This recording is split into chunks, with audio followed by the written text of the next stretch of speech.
Hello, hello. We're live here.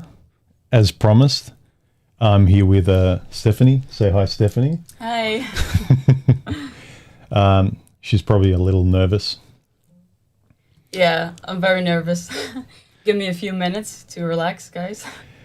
I think the levels in the video and the audio is all coming up fine. So let me know if anything isn't. Obviously, a different look, a wider lens, just to get both of us in the picture. Okay. First, thanks for all the nice comments regarding my last video here, where I posted earlier this week, or I think it was Monday, about, I got married. So thank you for all the nice comments. Predictably, I knew there were going to be negative ones, but I was actually surprised at how many negative comments there were. I know the cliche is don't read the trolls in the comment section. The comment sections are the worst. Generally, my subs are really good, and I know that it's only the odd errand kind of comment that really doesn't watch my channel, but it's just really surprising to see how many were really negative and spiteful towards me. The first thing I'd like to do is address the people that are calling me a liar or a hypocrite. Now, I haven't actually lied about anything, but I absolutely did keep things private or keep a secret, but they're mine to keep. So I haven't lied about anything. And my views haven't changed about anything I talk about. So I'm not being hypocritical when I agree with you about how dangerous things are out there. If you give me a comment about how this is unfair and how generally women do this, and I'll 100% agree with you. So my choices in my life haven't changed my attitudes generally speaking about the reality of the world out there and sharing your concerns and the unfairness and all of that. And just because I married Stephanie doesn't mean that I recommend this any more than I recommend buying my car that I love. So do what you want. I always say at the end of the day, make the choices you want to make, but make them with your eyes open, be patient, and make the best choice you can. I think that the word marriage is a big trigger word for a lot of guys, understandably so, especially for the guys who have gone through some bad stuff themselves. And my old video, people keep referencing my old video from about 5 years ago, where I frankly made a sort of venting video about a barbecue I was at where people were saying, "You're not married? Why aren't you married?" And I'd say, like, "I'm not interested in it. What's the point?" And they wouldn't let it go, and they kept poking at me. And so I made a venting kind of video, what I should have said to them, saying, like, leave me alone, rack off. Like, it's not important. Why should I get married? Like, if you want to get married, you get married. So a lot of guys were pointing to the sell marriage video to me because it's a popular one. And I had a lot of fun making it. But in no point of the video did I say, marriage is stupid. I completely hate it. You guys are idiots if you get married. And I don't really see, I wouldn't recommend marriage to anyone today. I still agree with that. Like, it's very dangerous, and I would not recommend you do it. Again, you don't have to do anything I do or I choose. And I also want to just reiterate that the word, people are saying I somehow betrayed them or I lied. You are surprised to know something about my personal life. And I feel like, or I don't feel like, I think that your surprise and shock, you're looking for a word, and the first person in the comments that goes betrayal, liar, you go, yeah, that word satisfies my surprise. You were surprised, but I didn't lie and I didn't betray you. I didn't make a promise that I betrayed you with. So I think a lot of people were legitimately surprised and have questions and would like to maybe have a discussion or get my points of view on this. But don't confuse surprise with lie or betrayal just because it's easy. So those are my thoughts. And I know it's easy to kind of throw mud at people, and it can be fun. It's the reason comedy exists. Stand-up comedians, you can't actually do comedy without making fun of anyone. Try it. Try and think of a joke where you're not making fun of somebody and something. You are putting something down and laughing at it and ridiculing it. You feel better. That gives you an endorphin rush, and your frustration is alleviated by making fun of something like comedy. That's what comedy does. It makes you feel better, gives you an euphoric sense by pushing things away with ridicule and making. And I understand that people do that, but it's not accurate.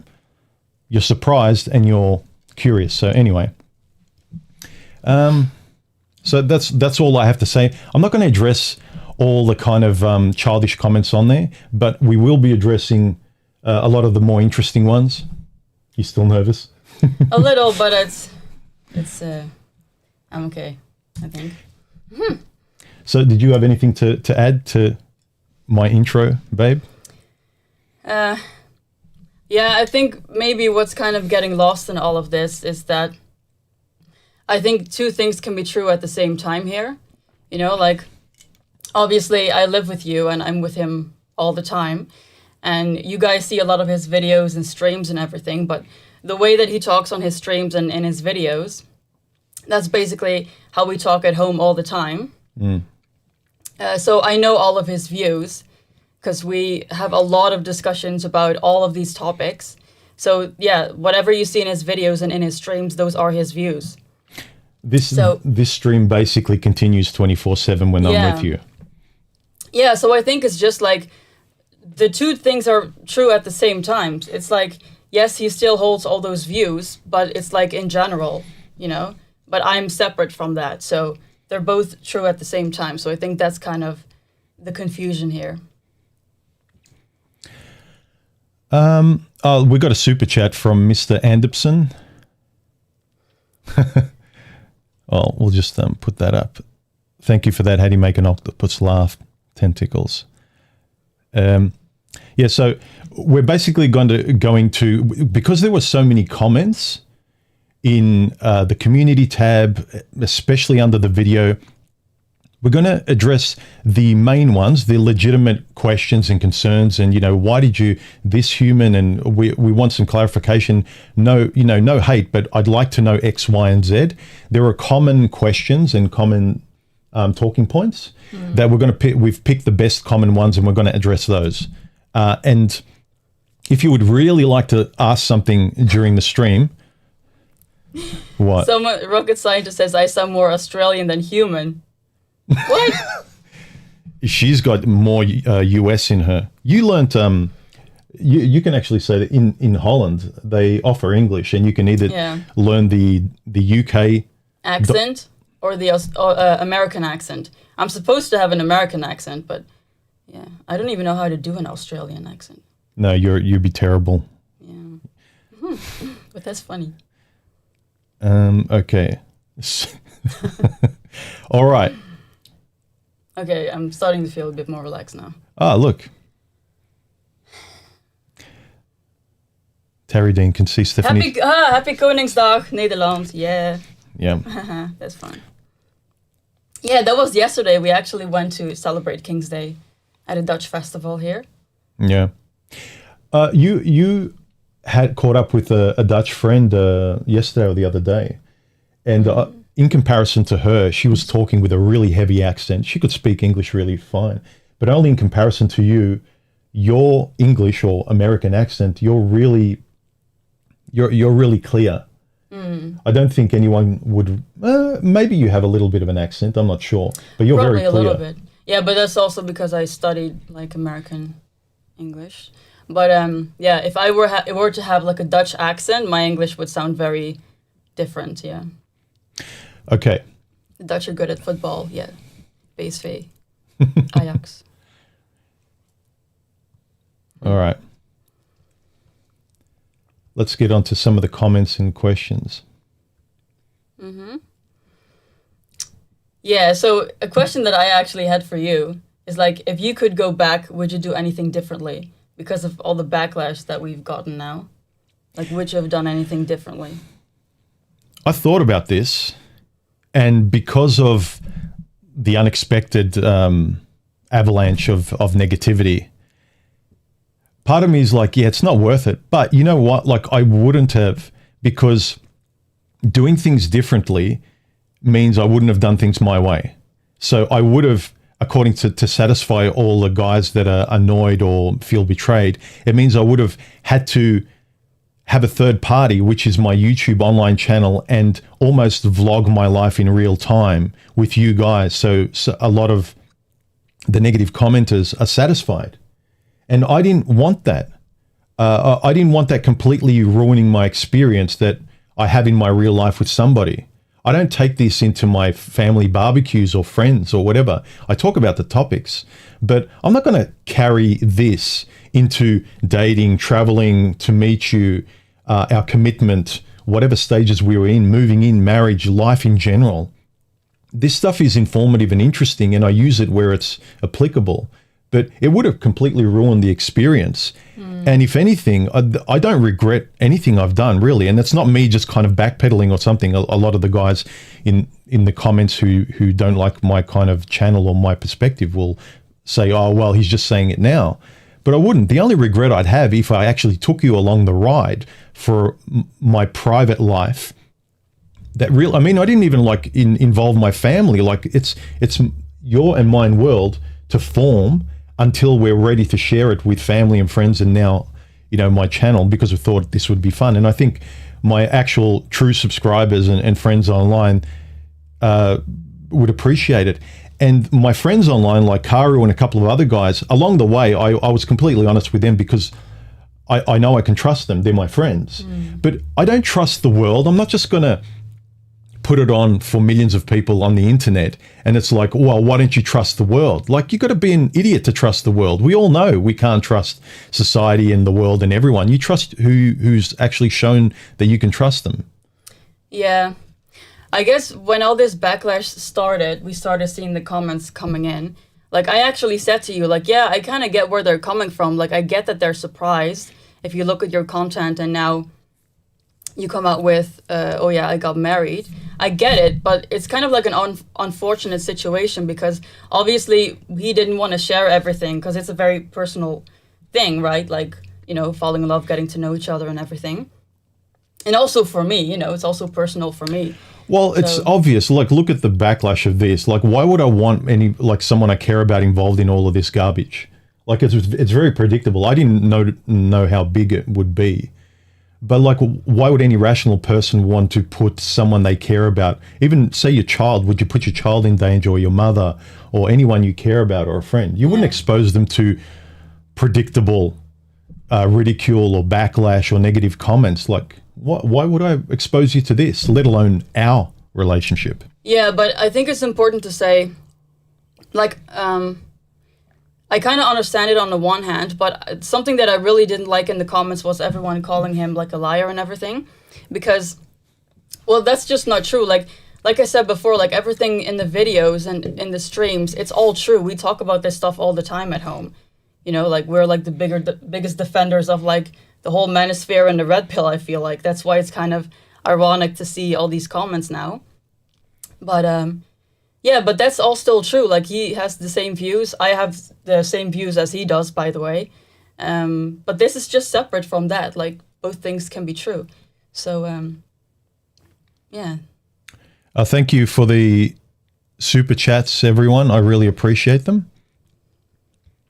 Yeah, so, all right, the main question is, like, the previous video was, I got married. And so this stream is, why did I get married? And understandably, because Karu made us do it. Yeah, Karu actually said he wouldn't be my friend anymore unless you've basically forced me to marry Stephanie. So you can blame him. That's a joke, obviously. But really, if you try and blame him, he's a mod, so you'll get kicked out. But in all seriousness, there were, even with the childish comments and even the more respectable ones, there were two main standout threads that people had questions on. Even if, my nose is tickling. even if all the boxes were ticked between us, you're perfect, which both of you and I aren't. But just say all the boxes are ticked. Why get married anyway? And for me, it was just a personal symbolic choice. I am not, and I can already see the eye rolling because you guys have a black and white definition that you can only get married in one way, but I'm not religious.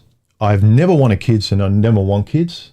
You're even more against that than me, Yeah. which was really surprising. She's just very kind of... I'm like very, very anti-kids. Yeah, but I don't want kids. I don't want marriage. I don't want all the traditional things. It was purely symbolic and I never planned to do it. Like my old video, Sell Marriage to Me, I didn't see the point. And you and I were completely indifferent to it, to marriage. When I first met you, you were like, yeah, I don't care either. And I was like, I don't care if I ever get married and I don't think I ever will. Are you cool with that? And you're like, yeah, that's fine.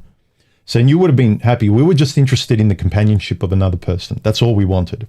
And I know there's a lot of women that say they're fine with it, but later on they change their mind. I've already mentioned to you in streams that I've dated 1 or 2 women, long-term relationships where I could really see that.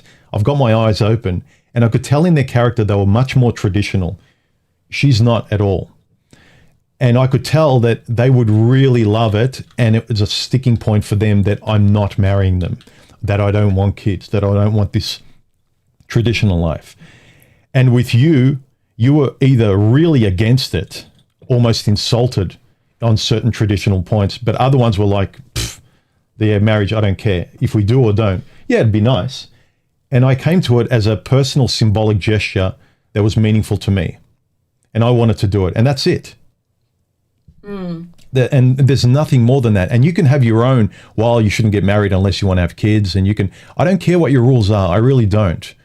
I'll, again, do what I want in my life and be satisfied with, I wanted to marry her for a purely subjective and selfish reason. And you say, well, the state's involved, and it's like, technically it is.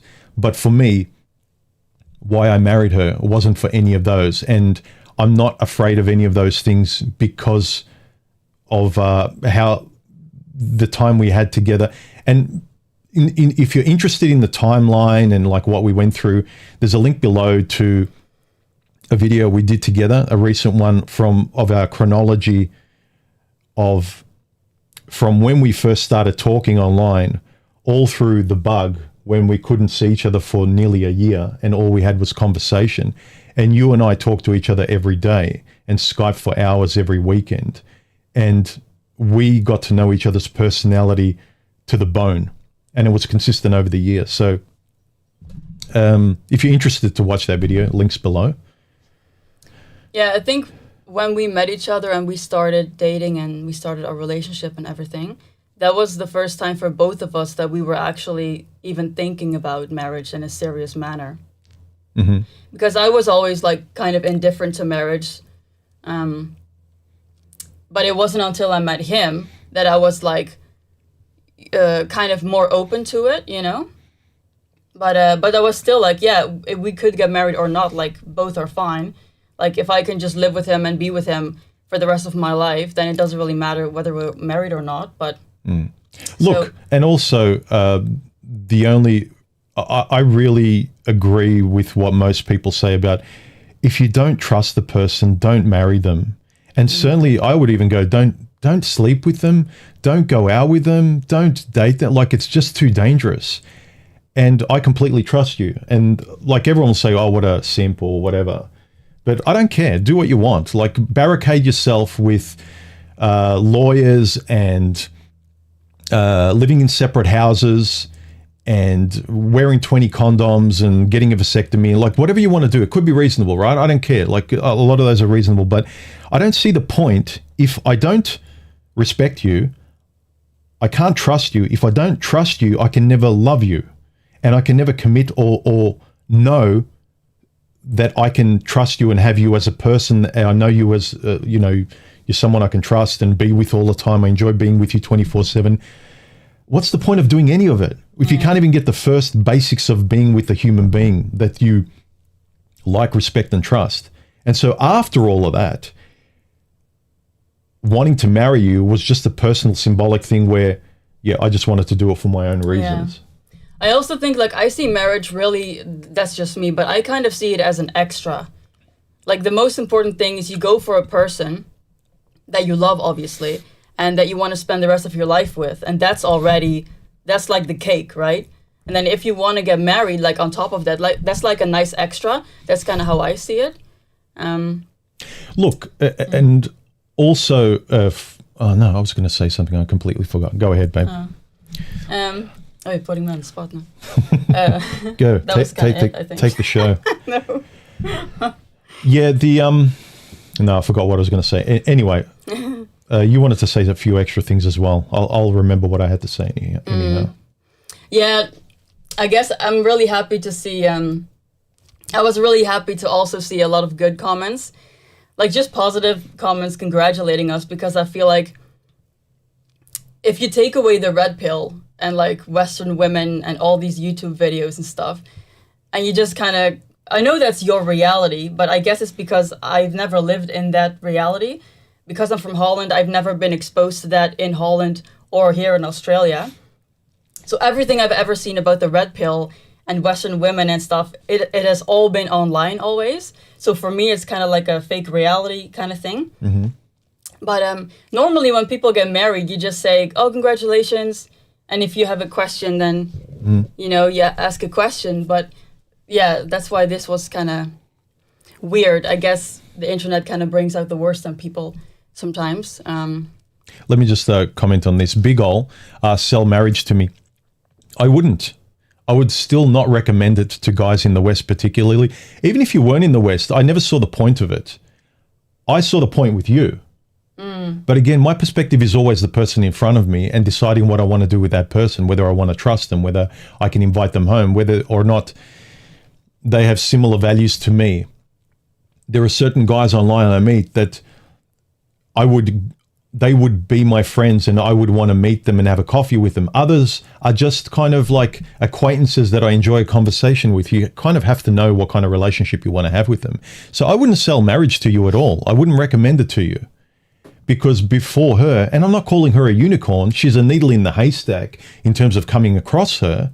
But once you kind of see it, you have to, and this is an important thing too, if over the years I've had experience and I know all this stuff and I agree with you guys about the worst kind of women, and you come across someone with your eyes open that actually isn't like that, and I don't have rose-colored glasses on. When I met you, it was completely neutral.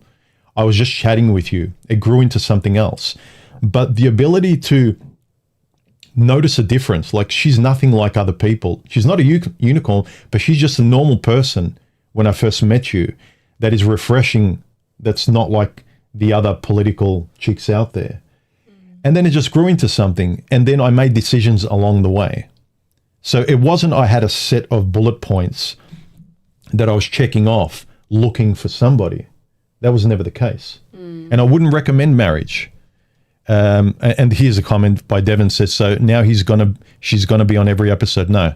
Influence his beliefs with modern day woman point of view. No, it's just that I thought my subs would appreciate this because we've got a lot of positive congratulations and comments. The rest of you who don't like my comment, just unsubscribe, please. Like, I don't care. Like, if you don't want to follow me, and most of you in the comments as well, like said, I haven't watched Human for years. That's fine. But yeah, for my true subs that enjoy these conversations and streams I have. It was also interesting to see how many assumptions there are in the comments. Like, so many assumptions about us, about me. But yeah, I was thinking it might be interesting to tell them like how I was actually exposed to all of this. Don't spill my coffee, babe. Yeah, so I'm from Holland, and when I got to know you, like in Holland, I didn't know anything. I've never heard about the red pill or this Western woman stuff. And we talked about it briefly sometimes, obviously, when we Skyped and stuff.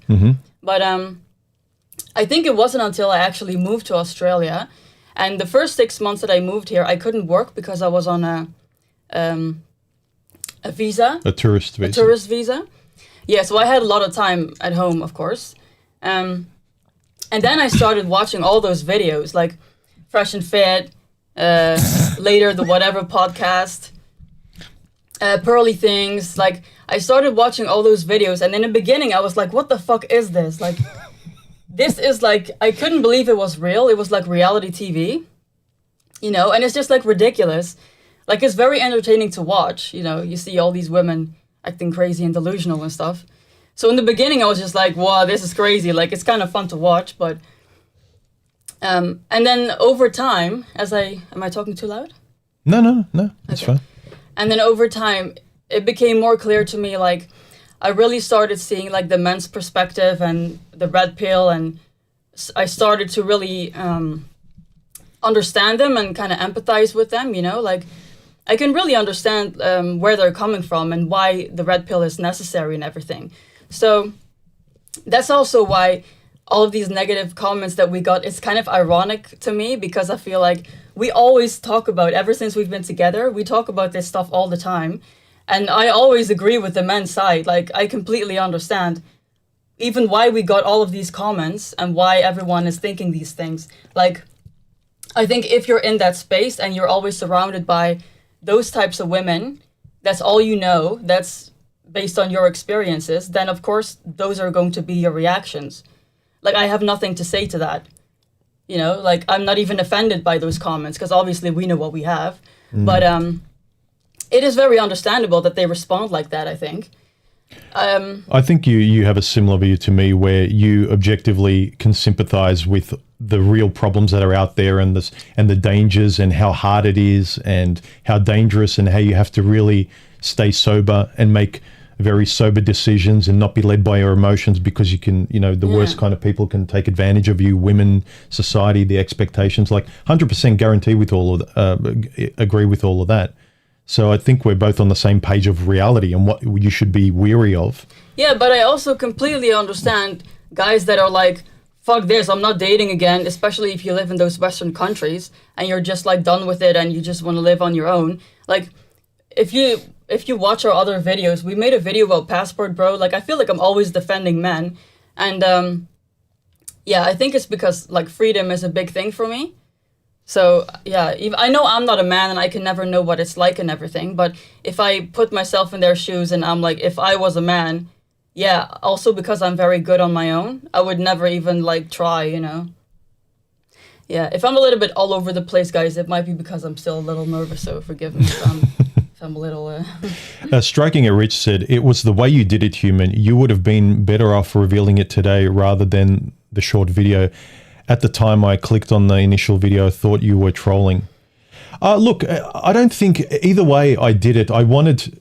If I just came out like this, it still would have been a shock, and everyone would have made the same kind of videos, and they would have had a longer clip to dissect and make response gotcha videos, demeaning me and making fun of me and belittling me and using me as a piñata. You know, they would have just had a lot more material to do a lot more streams, and they'll cut this up as well. Who knows? I just don't get it. I mean, there's some things. You want to, guys. Some guys are legitimately bitter, and they don't want anything to do with women. And when you hear their stories, I completely understand. Yeah, I'm on your side. You want me to sign your petition that you don't want to do anything anymore? I'll sign it. I'm on your side. But the way I did it, again, I don't really know how else. Yeah, but there's also, you're right. Like, it's something very personal. But I guess what we're trying to say now is like, but we're like on your side. Like, even we agree with everything. Like, everything that he's talking about in his videos. That those are our views, you know. But again, for me, I see a difference between online, the information online, which is, most of it's all very sane. Depends how you talk about it. The guys that are very that talk about this stuff like they're in a video game, and it's this battle that's going on. And I understand you might have been going through a battle with your ex and your children and stuff, and you went through a lot. I get it. But theatrically making it into sort of something like a video game, like a Lord of the Rings epic, and it can heighten those emotions to justify your anger. I get it. But I see a big separation between this and real life. And I think that's another reason why I never even thought to bring my channel with you and vlog it. You know, even I did take some footage when I first went to meet you and stuff, but that was purely for posterity. Like I want to had some videos when I first met you and some photographs and stuff that we can use later and look back on, but not as material for this. Yeah. I see a big separation between real life and the information that you can learn and the discussions you can have. Thank you, Melanico. I think it was. If you scroll Hang on. down. I think people, there's super chats. Ronin Jiu-Jitsu, which is martial arts oriental medicine. He's been a long-time supporter. Thank you for the super chat. He says, by the way, congratulations to both of you. I don't see why you can't live more on real time. And yes, reality of the crazies is true, but let's see past a bit, can't we? I wish both of you harmony, health, and respect. Thank you. The actual King Smith says, at first I thought you weren't authentic, then went back and realized you were wearing the band a while now and your live streams. Congrats to you both. Wish you all... I actually forgot my ring today. But, you know, I do that from time to time. I take all my stuff off when I go to bed. I don't like wearing it. She's always wearing hers. I think there was another one. Mr. Anderson, you won't find someone more opposed to marriage than I. However, in my role of internet stranger, I wish you guys luck. Does my willingness to marry hinge upon you or yours upon me? Certainly not. Yes. If I don't understand how, if I can get along with a person and they're my friend, or I enjoy spending time and talking to them, and if they do something that I would never do, a choice that I would never make, that I all of a sudden throw them into the fire. I just, as though they're telling me, like they're twisting my arm to do the same thing that they want to do. I can have my opinion and be respectful, and this is a kind of reaction, I don't know. It's just weird to me. Prince Revolver, human he's scared of, ... Does she have any sisters? I have one older sister who is also happily married. And my parents are happily married for 40 years. Yeah. You really refreshingly, when I spoke to you, you don't have this concept of Western women at all. You don't understand it. You think they're acting on TV. It's a reality TV show, don't you? Like, that's why I said, like, because I've never actually seen this in real life, and you have with your exes probably. But I've lived in Holland my whole life. This is all, like, stuff we would see on TV and we would kind of laugh at, and it's crazy. But you know, the capital F feminism, the like the really worst extreme reality TV bimbos that no one would with half a brain would touch with the 10-foot pole. Here we have lowercase girl power chicks running around. Like, you've still got those women with those beliefs, but I felt like with you and when I went to Holland, there was no hatred. Girls were friendly, people laughed, everyone smiled. There wasn't this hatred of like this politics between men and women anywhere, from old to young girls, shop assistants. Everyone was like, no one was like afraid of me, suspicious, or what do you want, or you're wasting my time. I never got the sense of any of that. And you found it surprising when I was telling you about my views, and you thought I was making kind of, I was presenting content that was clickable or fun about the worst kind of women. But I said, no. Most women out there are generally like this, and they believe this stuff. Yeah, look, I'm sure that the Western world and everything, it's trickling into other countries as well, probably now. But in Holland, I feel like everything is much more like equal. Like, women are much more fair in relationships and stuff. And especially all the delusional stuff and all the BS in those videos. Like, yeah, that's just crazy. I want to say also, just quickly interjecting, Karu and Boffin and the admins, thank you very much for coming on board and getting rid of the rude people that are leaving awful comments in the stream.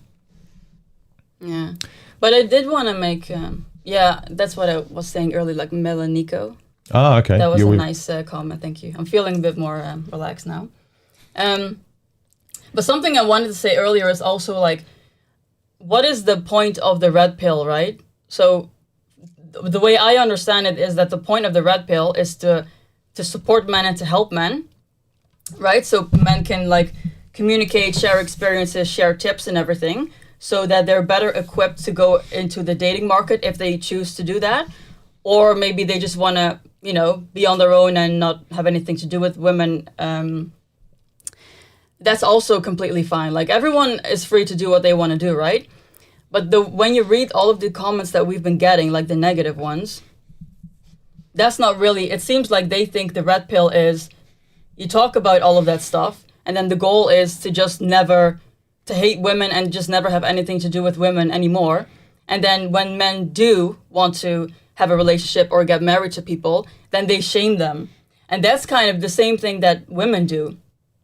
Because, you know, we're always defending men whenever women are like shaming men, and that seems to be happening a lot in the Western world. But now you see that men are shaming other men as well. And that's where I go, you know, like, that's not nice either. Look, people who, whether legitimately they've been hurt, they don't want to hear this from a woman. Don't tell me. I get that. And that's why I can't get upset at the negative comments of people saying, oh, this is not going to work out, I'm full of shit. I can't say anything because I can understand that you think that way. Yeah, you're a 304, yeah. You're whatever. Okay. So that's fine. Like, I'm not mad about that or anything. Okay, let's move on. Understandably, we had to kind of make sure we go through all the points. We wanted to answer everything. So we're going through a list of points we want to make sure we get through and answer for you guys. Yeah, and obviously because I was thinking I'll probably be a little nervous, so I wanted to have some points. Me as well. I ramble on. It's easy enough on my streams. I just pick a point and we all have a friendly discussion. And those people who don't like having discussions and talking points like I do, they don't even watch my streams. They're not my kind of audience. Yeah, this point, yeah. I've said it on my streams and videos. I got sick of women telling me what to do, how I should do things. Man up, you're not doing the relationship right. And like, I just see the same thing from men sometimes in the comment sections. Like, if I don't like it from women and I can't stand it, I've had enough. Like, I'm not going to take it from you either. I don't care what you think. Do your life your way. If you want to be reasonable and have an opposing point of view and be civil and give constructive criticism, we can go, yeah, maybe you're right. You have a point, but let's agree to disagree. That's fine. But some of these comments that pretend to know you or me, or it doesn't matter how you go about life, there is only one way to do it. To me, it's a very religious group mindset. And I just don't get it personally. But if you're like that, you find comfort in some sort of group Bible. There's a way to do things. There's a perfect way. Good for you. And this is an interesting one. What was I supposed to do? Reject her and stay loyal to an ideology? Yeah. Maybe I should have, babe. No, then I wouldn't be here. No, yeah, but that's like, when we had started talking, and we discovered very quickly, like, okay, we are super compatible. This is going to be it for us. And then because of this ideology, you would have just been like, oh yeah, no, but I'm not going to go any further. I gave up on women and dating. It took a long time for me, platonically at the start, and then slowly to be even open to, because we were on the other side of the planet from each other. You were literally 24 hours flight away from me. So everything was against me logically, and like, this is nothing. This is just an interesting chat. But then I found a personality that was so much like me that I would catch up with you even at that point just for a coffee, to catch up like a friend, because you were really, really interesting and we saw things the same way. Yeah. And then I thought you were cute after that when I actually saw you, and then things developed and, you know, blah-de-blah. You know how people always say, oh, you found a unicorn? I feel like I found, like, I don't know, unicorn, but like, for me, it's also really special. Like, I'm never going to find anyone like you. Like, we're so compatible, you know? So, I don't know. Just wanted to throw that in there. No, she's in a good way. I think you probably saw a bit of honesty there. She was part of the reason she wanted to come on was to defend me. And I was like, sure, you want to come on? Like, I knew I'd get a bit of backlash. But that's actually nice to see. And like, I'm not kind of making you say anything, babe. And I wanted people, and part of the reason also with our couples channel, which you guys can have a look at, and we put up, is that I want guys to, by observation, watch my streams, get involved in the conversation, and learn to think for yourself, and learn to think objectively and subjectively, more importantly, based upon what you want, and then go out in there in the world and pick what you want and reject what you want, and feel really proud of making decisions that you're proud of. And our couples channel, I want people also to see, this is how a couple talks. This is how we, not just from my point of view, people might say, oh, he's just talking in his little bubble. He's talking a lot of macho crap about how women should be or what's unfair. It's just a man's perspective. But also from a couple, just observing the interaction between a couple is, I think, important by observation to make sense of all this for yourself, you know? Did that make sense? Mm-hmm. Now humans asking his wife for validation, I can see. All right. Yeah, but what you said before, that's really true. Like, that's really a reason why I also wanted to come on, is to kind of let people know that I'm with him 24/7 and I know what his views are and stuff, you know. So that's really why I wanted to come on. Like, I don't care about the negative comments or anything. Like, that's fine. I'm not sure. Martial arts, I think I want to make sure I get everyone's super chats and not miss any. I like Milanico. You're giving us very nice comments. Thank you. I just don't know how, you know, even if it was your friend, there's a way to sort of say, hey, buddy, like, I'm happy for you, but just have you thought about things? You know, if you're actually concerned about me, if you're not concerned, you're not my friend. Like say your friend was like I am, and he was coming out with this, would you completely like stand on his neck? It's like, what? Like, I don't need people like that. I don't need people to agree with me, but I don't know, like, what, do you think I'm going to go, oh my God, please don't leave me, person that hates me and never watches my videos and doesn't have any view, and I wouldn't be my friend in real life. Please, yeah, I'll get rid of Stephanie for you. If you're not going to have a mature conversation, even if you disagree, so we can, you know, then what's the point? You know what's funny? Like, sometimes I see like messages in there, like, I'm just like, why are you even watching? I don't know. Yeah, Stephanie's 15 years younger than I am. But I never, should probably just touch on it, it's not a big point to me, but I never even considered dating younger women, because I never thought, what am I going to have in common? What can I speak to with a younger person? But you're actually very grounded, you're very mature for your age. But I don't know if that's got to do with the country you're in, how you were raised, probably a combination of all of those things. Probably also, yeah. I've never cared about age gaps. Like, I've dated younger, older, doesn't matter to me. Yeah, but yeah, this is the first time I've dated anyone that's significantly... T-Dog. What did he say? She seems normal and intelligent, must be infuriating some dudes. You know what it is? I feel like us Dutch people, we're much more down to earth, and all this red pill stuff. And I don't mean to be condescending or anything, like, I completely get where they're coming from. And I empathize with them, I really do. But when you get comments like this, it's like, come on, like... You know. Have a look online as well. I didn't know this about Dutch people. I didn't know anything about Holland and the Netherlands. Everything was confusing. It's like, I'm from the Netherlands, it's Holland, and I'm Dutch. It's like, what? None of those sound similar. Like, or, you know, if you're German, you're from Germany. It's like, I'm Dutch, I'm from Holland, but it's not really Holland. It's called the Netherlands. Like, everything's back to front, like the way...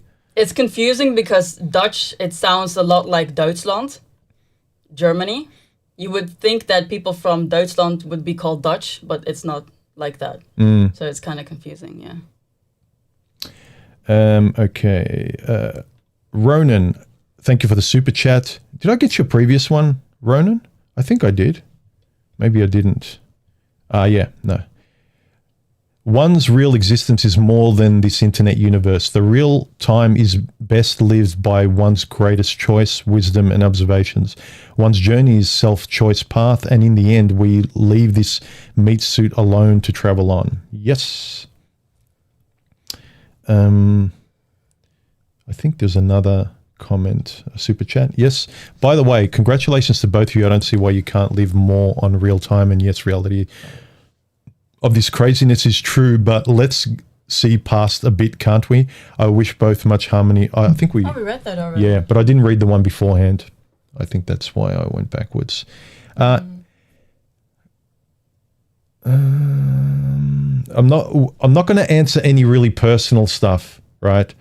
That you guys don't need to know. And the people that get annoyed, like he lied, he kept this from us, like my private life and my secrets are mine to keep.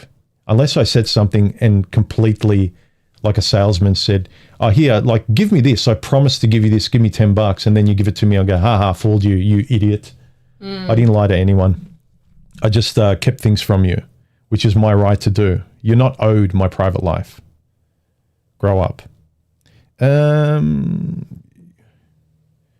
Let's see. Any reasonable comments or questions? Have a look online as well, touching on the Holland thing. I was very unaware about, say, the Dutch culture, and you were refreshingly different because you're so direct, and I really appreciated it. You don't play any of the games that women... And again, you guys will probably say, like, well, he's still got rose-colored glasses on. They've known each other for 3.5 years. Wait till 5 years or 10 years, whatever, right? But I've been around long enough. Remember, I met you when I was 50. And I gave it, like, I've been around the block. I've seen what's what. I've been in 5, I think, serious relationships before you. And by serious, I mean more than 2 years. And one was like 3. So I've been in very long ones. So I know the difference between the two. And I completely gave up. And you're refreshingly different. And I only kind of realized that your culture, the Dutch culture, has a lot to do with your directness, that there's no gaslighting. If you say, I want to go left, you want to go left. I don't kind of think anything different. If you've got a headache, you've got a headache. It doesn't mean anything else. If I ask you what's wrong, you'll never, ever say nothing when you mean something. And you know what I mean. We're very direct. Yeah, that's true. And if you watch videos about cliches of Dutch people, what people don't understand or what people say about Dutch as a cliche, one of the first things is that we're very direct, and some people think we're rude. Yeah, true. But I actually like that. With you, there's absolutely no games. And in that first year of us talking on Skype, because no one could travel because of the bug, there were restrictions everywhere. All I had was your conversation, and you've never contradicted yourself once. And since, like, your personality, your choices, what you want out of life, and your values haven't shifted one bit. And that's how you can learn to trust what someone is. But when there's this vague way of dating that most girls, in my experience, that I've been with and seen, it's like, well, you should know to read the signs. There's no signs with you. You're just boringly direct to most people. Yeah. Let's see. Yeah, but it really is like the type of Western women that you see in those videos. That really is a very different kind of woman. Like, I get embarrassed watching those videos. Like, that's why I couldn't believe it was real in the beginning. I was like, this has got to be fake, you know. Especially, you know, those videos where, on like the whatever podcast, where women, they rate themselves, right? Oh yeah, the pigs. And then you'll see women, right? And I'm not trying to talk down to women or anything, but they're all like, we're 10s, all the women. And like, 10 is like Megan Fox in their mid-20s, right? That's like a 10. And you're like, obviously, everyone knows it's not a 10. Like, oh, it's crazy. Like, if you're like a pretty beautiful woman, then I get it if you're like, oh, I'm a 10. But like, if you're like, obviously not. Well, again, if you're a guy and you're dating these kind of women in the West especially, and she's sitting across from you and she's so confident, entitled, and she thinks she's a 10, and you're like, okay, like, I went out with you, I find you attractive, but objectively you're a 7 or an 8 for me. You know, objectively you might be a 6.5 or 7, but my tastes, I like brunettes and I like this and that. Like, for me, you're maybe an 8, but come on, 10. Then you kind of go, I don't know if I can trust you. Like, I need to get to, like, there's just so much of you that's inflated and you're not living in reality. Yeah, but you know what I do think? I know that it's really hard for for men dating and everything, but this does make it easier to recognize red flags, because that's pretty obvious. You know, some of the delusional thinking that these women show in those videos, it makes it pretty easy to recognize red flags. And then you can just like, okay, not that one, move on. The ability to be able to talk about everything as well is very important, because as soon as especially in the last decade or so, I made a concerted effort to, whichever date I went on or when I was trying to date, I would always address red flags that popped up into my head. If she said something, contradicted herself, I would always playfully, like, what do you mean by that? You said this before. I want to call people out. Look, if they're double speaking and contradicting themselves and promising me that they're the best, they're a 10, but then I see them act a certain way and they're really not. Your directness, you never get offended. I could say the most direct question that most women would be like, oh my God, I can't believe you. You don't ask a woman that. You don't say this. You're like, you just come out directly. You're not embarrassed by any legitimate question that's not rude. Obviously, if there's a rude question by a stranger, it's like, that's disrespectful. But between a partner, like you're dating someone, like when we were talking, there was not one question I asked you. And because I felt free to ask you any intrusive question, because I figured you're on the other side of the planet. We're just talking. You're flirting with me a bit, but who cares? Nothing's going to happen, right? And so I asked you everything, and you automatically, you didn't care. Like you used to, and I thought, this is refreshing. Like you're telling me exactly all your little, not secrets, but you're telling me exactly your values, and you're not hiding anything. You're being as clear as you possibly can. You know what? I feel like the only thing that really triggers me is when people start talking about kids. And you should be having kids. I hate that so much. Yeah, but look, that was part of the video about like sell marriage to me. I was hating the fact that everyone was like, why aren't you married? What's wrong with you? They're looking at me like I've got two heads. Right. It's like, I just don't want it. Like, all right, it's so good. I'm so weird. Tell me why it's so good. Come on, tell me. Sell it to me. And it's like, they really can't. And the same with kids. Like, oh, they make me tired. They this, they that. It's terrible. I never have time. But they're worth it. It's like, yeah, nice. Like, you're not selling it to me. You're not selling kids to me. I could have made a video as well. Like, if someone pushed me to have kids, I would have made a similar video to the sell marriage to me. I would have made sell kids to me.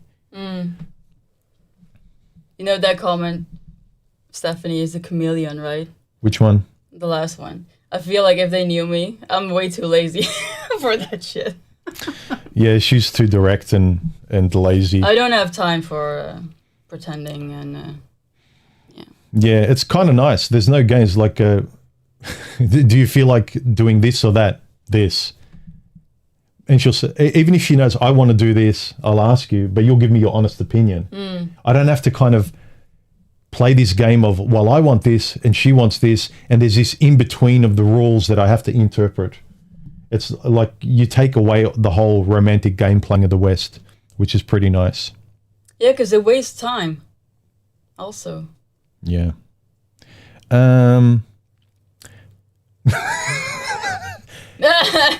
No, I don't want children. I've never wanted kids. Why? Many reasons. Many reasons. Yeah, again, personal. She just doesn't want them. And the same reason I wanted to marry her, not women, her, is for my own personal reasons. And no matter how much you justify a subjective reason, if it has meaning for you, other people won't understand it because to them it has their own meaning. And I'm not about to change it to someone who really just doesn't want to marry anyone. I never saw the point. I really don't want to have kids. That's like something like but even if there's someone, I've said it many times in my videos over the years. If a guy comes up to me, is like, I really want to have children. I want to have a family. I'm traditional. I'm religious. Is completely like old school tradition. I'll be sympathetic and I might be curious and ask questions, but I'm not going to hate on the guy. This is what he wants in his life. This is what gives it meaning. Why should he pick something that doesn't give him meaning? Right. Oh, well, I'll pick you guys who are just talking about the mathematics of just learning to survive in this world. Like, I want more than just surviving from the manosphere. I'd like to take some stuff where I can actually go forward and get some stuff that might make me happy and go about it the right way. But if you keep getting blocked by, you're an idiot, you're an idiot, you're an idiot, then like me, you kind of have to say, well, I'm going to do some of this on my own, guys. Right. Because you're just going to get opposition. Yeah, everyone is free to make their own decisions. You know, that's the beauty of the time we live in now. So you just have to do what you want to do. I've been to Holland before on holiday. They are tall men and women. Yes, that's true. Really? I think we are. Aren't we the tallest people in the world in Holland? I think so. Serbians are pretty tall as well. From the Balkans, we're all pretty tall. I just found you all normal height, but maybe I'm used to people in my family. Yeah, your brother is very tall. Yeah. Yeah, my brother's 6'6". I'm 6'2". No children, practice makes perfect. What? All right, let's go on with some of the... We picked some of the better comments. Now, first we want to go through, again, thank you to everyone who congratulate us, who's being a civil and decent human being and not being a child playing video games and just like shooting us. Let's go through the comments that were not super supportive, but they were neutral, civil, and generally curious, but they weren't being hateful, okay? So, Big Lolo FRMDO whatever. He says, I respect this choice. Haven't watched your videos in a while. Oh, let's go back to here. Haven't watched your videos in a while, but I remember you moving away from Red Pill space due to the lack of nuanced thought and monetization of outrage. You're a real one, and I wish you success and peace in this journey. Thank you. Okay. Oh, sorry. I'm just seeing a few really cool comments. Go, babe. Oh, where was it?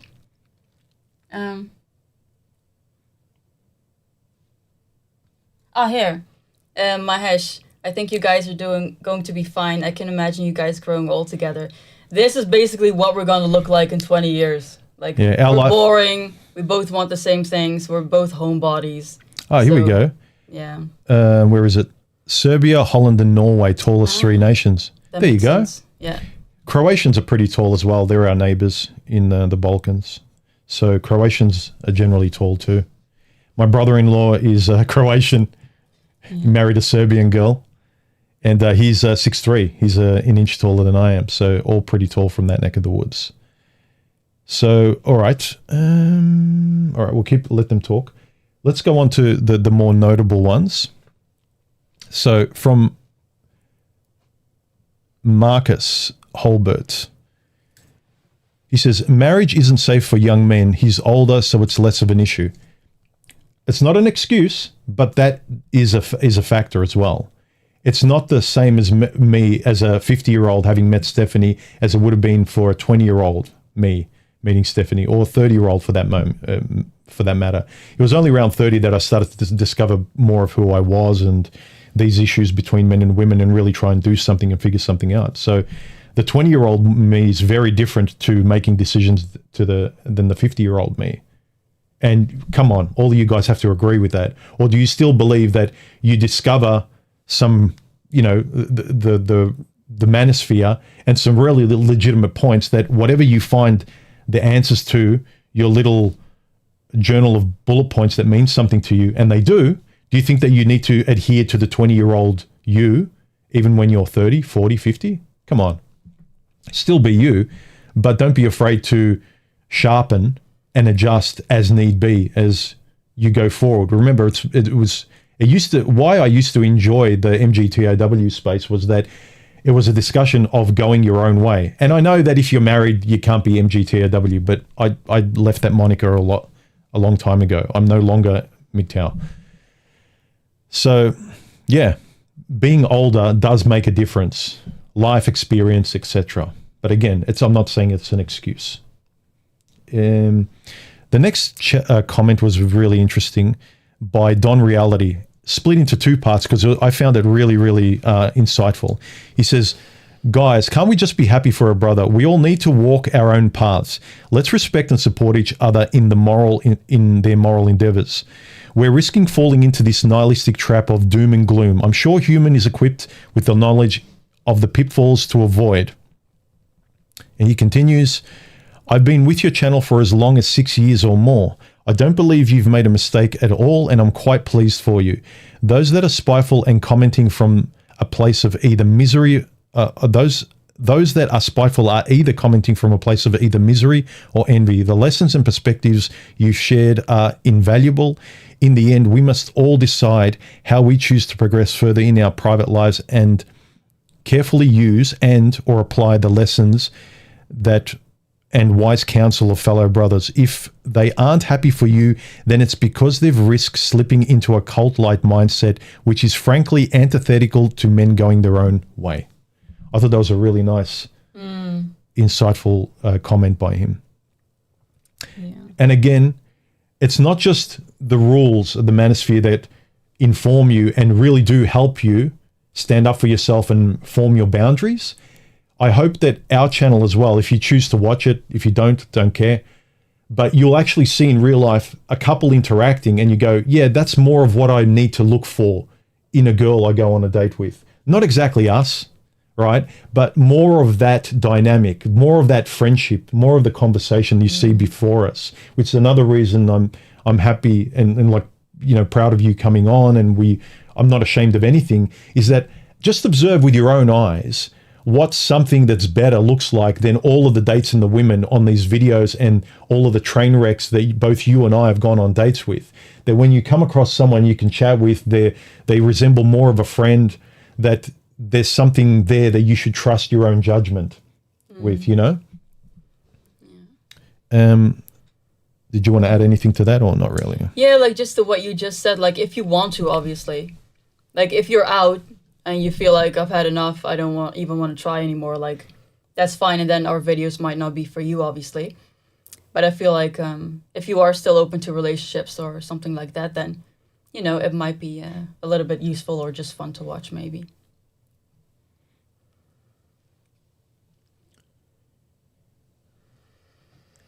You want to address that or not? Oh. I don't want to really address personal comments about like the details of our private life. Give me half. What? Oh, divorce.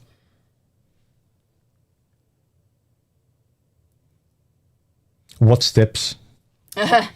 Well, that's kind of irrelevant, because but I can't really say anything about that because you guys don't know him and me and what we have, right?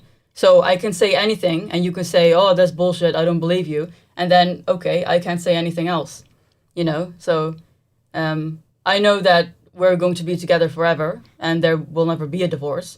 But I can say that and it doesn't mean anything to you, right? So I can't even answer that question, really. Yeah.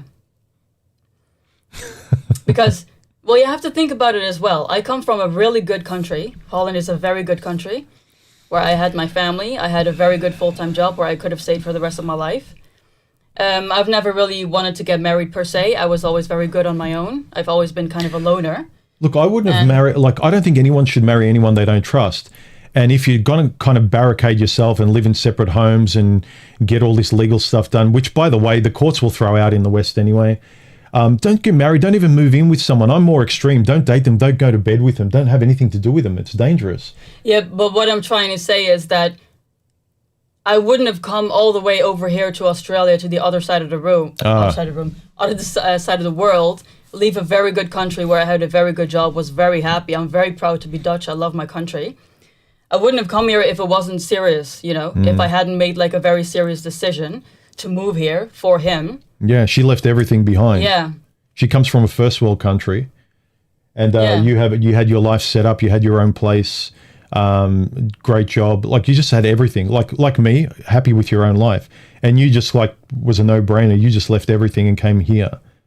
Yeah, and like, but the problem is if you think I'm like a Western woman, then I get all those comments. But I'm not a Western woman. I'm from Holland, so all the things they want, I don't give a f about, right? I just came here because we were super compatible. I just wanted someone to hang out with for the rest of my life. And I felt like we could do that, and we can. And it's ridiculous how compatible we are.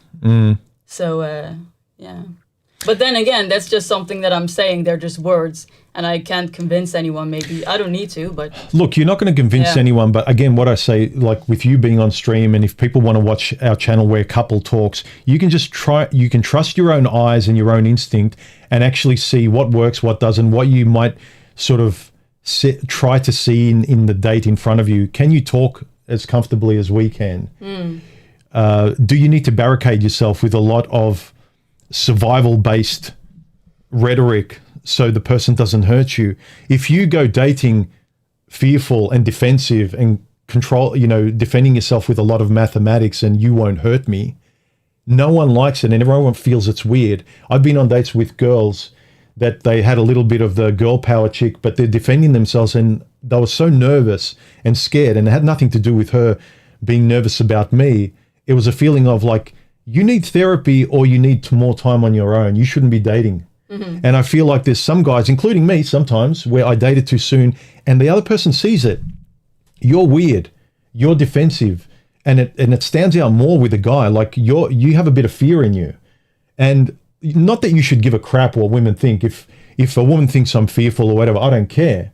Like you should take me good, bad, fearful, whatever. But I shouldn't be there because I can't actually show you who I really am when I'm relaxed. And that's what you want to get to the stage of. But you're not showing them who you are, relaxed, the real you that you show your friends and family, if you're always fronting yourself with this kind of nervous rhetoric like you're going to a job interview that you desperately need to get.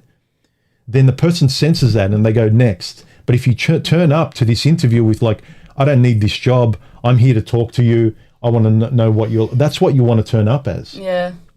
And I think we've talked about this a few times where I've said like, I wish men didn't have that biological thing towards women because, for me, I feel like if I go on a date, it's very simple. I either have a good time or I don't. If I don't have a good time, I leave. But I think with men, it's kind of different because they've got this biological thing towards women.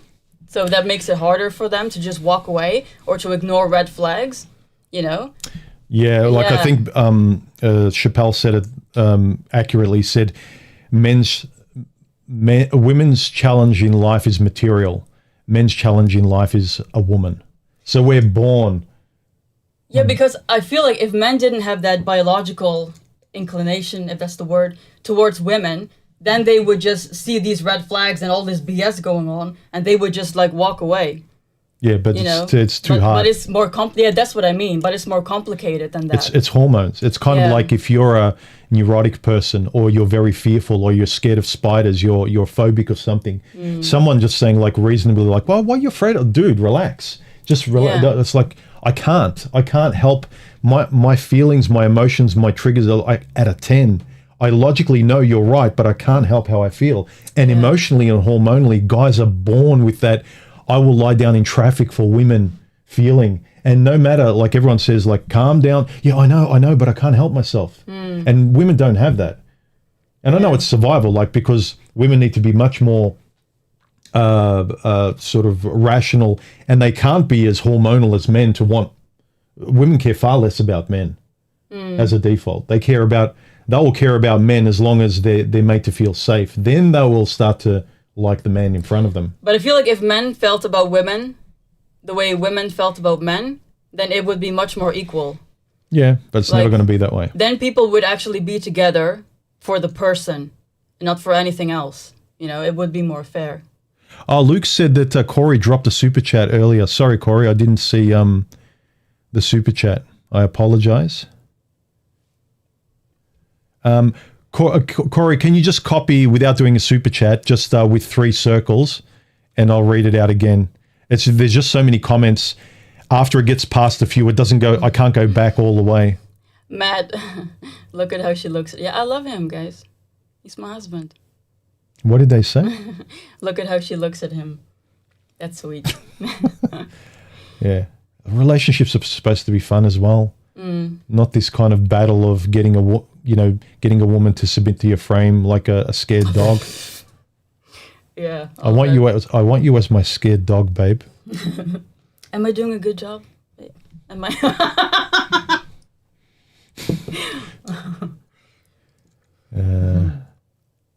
I think guys who are feeling betrayed by humans' relationship status are completely missing the point.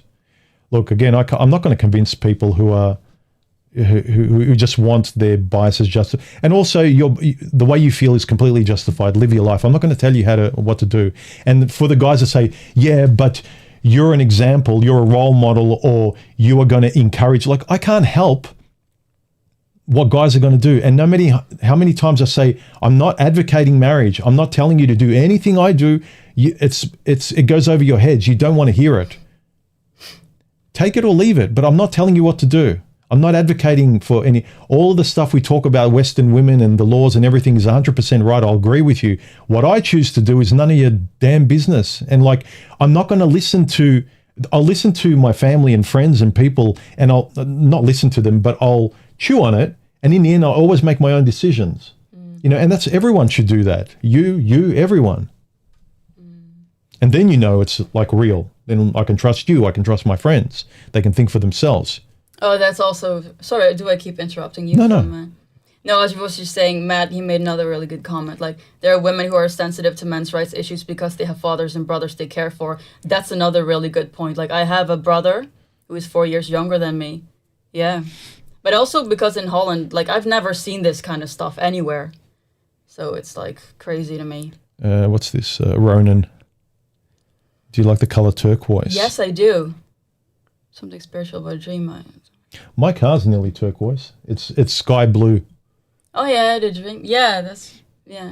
Oh, that's really true. I really like turquoise, actually. That's one of my favorite colors. Yeah, that's a coincidence. You had a dream about it. Really? Yeah. Okie doke. All right. Did I read this about Iron Yuppie? Here, this is my phone case. Oh, you can't really see it, but it's like turquoise. Hang on. Can you see that? Yeah, there you go. It's more green than blue, but... No, it's turquoise, but there's a lot of light coming in, so it is... Yeah. Yeah, important. Anyway, it's not a pivotal... Sorry. You made the argument, babe. Turquoise. Mic drop. All right. DigiNomad. Congrats to the both of you. Disregard haters, bless. Thank you. Yeah, I'm going to completely ignore the haters. There's no point. If you want to be reasonable, have a constructive conversation, live and let live, I'm all for it, because I'm not going to get angry at anyone who lives a life completely different to me. The inability for people to separate the message and the messenger, how the two things are the same, I think it's like a product of today's social media culture. And I'm not using an excuse, but some people is like, you liked it, someone was smart, they wrote good books, they made good videos, they had good points and stuff, and then you discovered they did something that's completely off to you, disgusting, you would never do, it surprises you, and you want to throw the baby out with the bathwater. Like, you can do it, but is the message accurate? Or now you're going to just throw everything away? It was meaningful yesterday, the actual ideas had meaning, but today you're going to pretend that it wasn't meaningful yesterday because this person is different to who you thought they were in their personal life. Yeah. But I also say, like, there isn't really much you can say about that. Like, I think some people in the red pill, they're just in that mindset, and it's just that phase they're going through or something.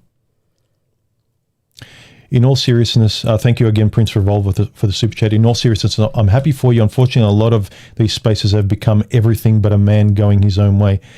Yeah, again. And I do want to reiterate, really, if you are a MGTOW, you really can't get married. I know you, because pushed to the extreme, if you get married, the law can actually have a lot of control over you if your wife decides to take everything from you and if she's a particular kind of person. So again, I know you're not completely in control, and so you really can't be an MGTOW. I get it. But I was always interested in the going your own way bit rather than the firm rule of, well, okay, technically I know you can't be a true free going your own way person if you're married. But I'm always interested in the freedom aspect, the thinking for yourself aspect, and doing and being proud of making your decisions. Because everything you do that's meaningful to your life, that's not groupthink, that you want for yourself, is going to require risk, or going to require you letting go of something, or a group, or getting people upset like I apparently have. Let's see. It's Corey. Can you copy Corey's comment? I want to answer it because she apparently dropped a super chat. Let's see.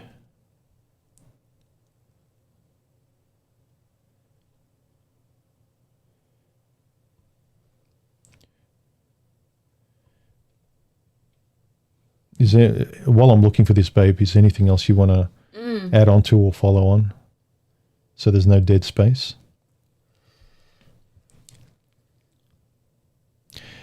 Kathy says, congrats, guys. Getting good vibes. Looking forward to your combined content. Will be a valuable insight into a conscious relationship based on your shared values. Yeah, again, that's the whole reason we decided to make a couples channel. Just so observe a couple talking about this stuff. This is a sample of, we'll discuss probably things when we feel like it'll make a good video. Terry Dean said, experienced the Dutch directness when I briefly lived there. Women did approach me, but had to turn them down because I was in a relationship at the time. That's something you told me. You go, it's quite normal for women to approach guys. Yeah. And also the cliche of going Dutch, like you don't get offended, like you split the bill. You almost insist on it on the first date. Yeah, that's very normal in Holland to just split. Yeah. Hence going Dutch. Yeah, when you go on dates, it's very normal to just split the bill. That was always one of my greatest gripes. Every woman in the West that I talked to, from family to friends to whenever I talked about the lying that happens for paying the first date, when a woman pretends to bring out her purse and say, oh, do you want to go half? And if you take them at their word and she pays, she probably won't see you again because that was a fake gesture. And I'm thinking, don't lie. If the first time I meet you, you start lying in a big way this way, you've already gone backwards. If you don't want to pay, you have no intention, just stand there and expect me to pay. At least it's genuine. But her, it's like, oh, but it's just nice. It's not nice if it's fake. It's a lie. Yeah. It's kind of like me saying, well, you mean a lot to me, babe. Of course I love you. And you go to bed with them. And it's like, well, guys, we just say those things. We're trying to be polite. We're giving you a compliment. It doesn't mean I was serious. And like, of course I want to get you to bed, but I'm lying to get what I want. I'm just trying to get you to see me in the best light. Like, no, don't lie. Don't start on a betrayal straight away or a lie. But if she gets offended, then there's your answer. That's true. So then it's very clear. Yeah. Let's see. Nikos.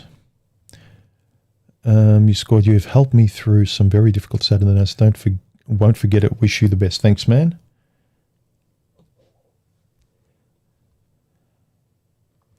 Leslie says, you don't have kids and later regret it. There are things you can do, foster care, adoption, but the converse is not true.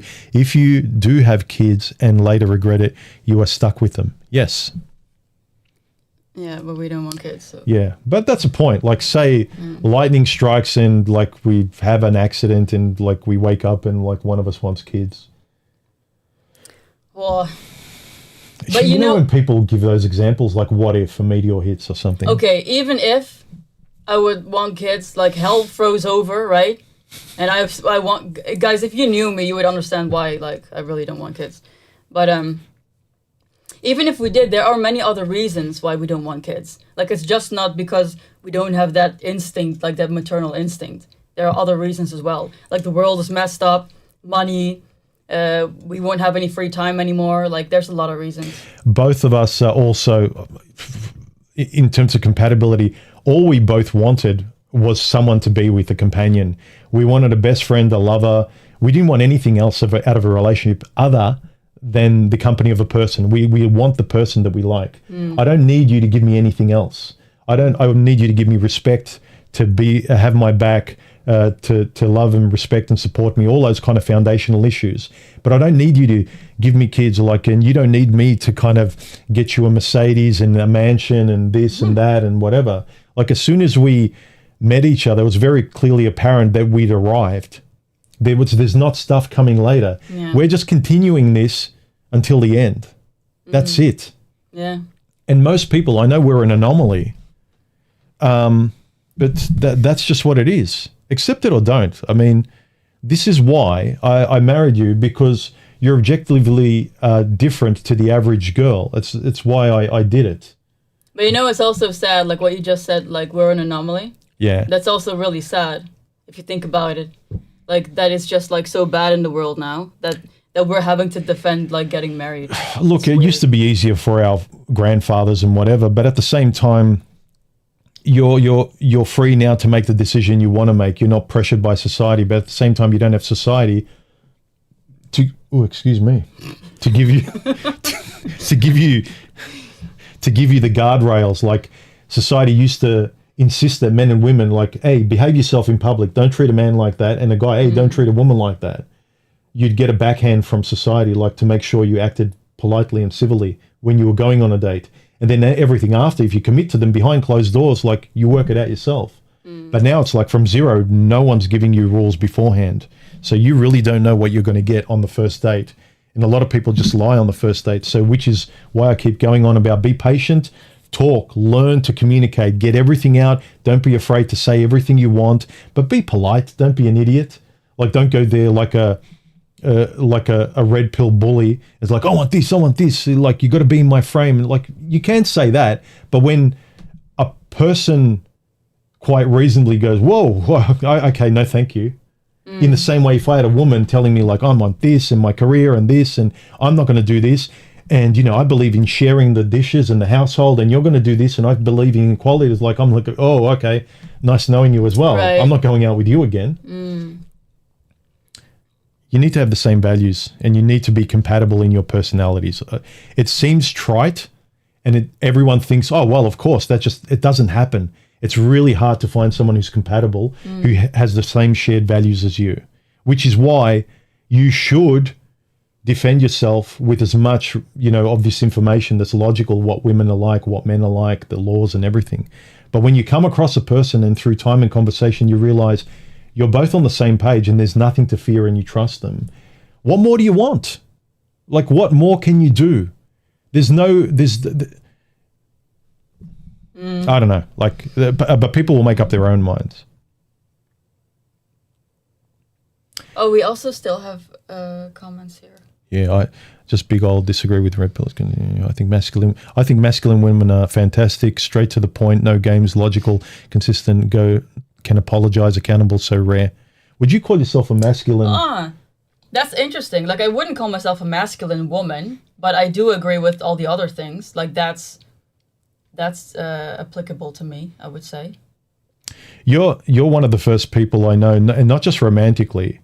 You put your hand up straight away when you've done something wrong, and you can't actually, your face goes red. You can't sleep. You can't go another 5 minutes without apologizing when you're wrong. Yeah, that's because I'm a control freak as well. I hate it when things are out of place and I need to talk it out right away. I can't she'll never go to bed, or like she'll never get into the car silent. And if she is like, what's wrong? Is like, and she will blah, and she'll have to talk. I have to say something. Because of something I've done, by the way. Like, you're perfect. But even if it's a disagreement, like if I've said, no, I disagree with you, and you pause and you're like, oh, maybe I've offended you or something. You're like, can I just say something? And you want to address it to make sure you've clarified where you're coming from. We've agreed to disagree on a few things, but we need to make sure we're on the same page and see each other's perspective clearly. It's basically just whenever something feels off, even if it's very small, we talk about it right away. Yeah. Drizzle. All right. I heard about that going around. Good for man. Drizzle. Okay, come on, do it. All right. Disco Cobra. You two look like a match made in heaven. Two peas in a pod. Two peas in a pod. Dang, I'm just now starting to get back into the dating market, sort of. I was thinking of using TikTok. I think I would fit better with some content creator like myself. Maybe, I don't know. But again, I want to reiterate, observing this, take something from this interaction, believe your eyes and see, okay, I want to look for something like this in the ballpark of friends, of someone that doesn't get offended if I make fun of her. She can take a joke. She knows the difference between serious and not. She's not insecure about anything. And I know it's rare, but... Yeah, but that's a really good point, like a match made in... Because it's ridiculous how compatible we are. And like, it was really a coincidence, just like pure luck, that I stumbled upon his YouTube video, because else we would have never met because I lived in Holland. But that's why we recognized so quickly, that we wanted to have a future together, because we're so compatible. It's ridiculous. Like we're both the same almost completely. Of course, we have little differences, but like also how we want to live our life and everything. We're both creative. We're both homebodies. You know. We're interested in similar topics. You talk nearly as much as I do. Yeah. Well, not as much as me. I probably... No one talks as much as you. But yeah, you can imagine like how much we talk about all these different topics. Because it's very interesting. I find all these topics super interesting. Yeah. Well, like just imagine this continues when the microphone, when the camera stops, right? Thank you, Disco Cobra, for the super chat again.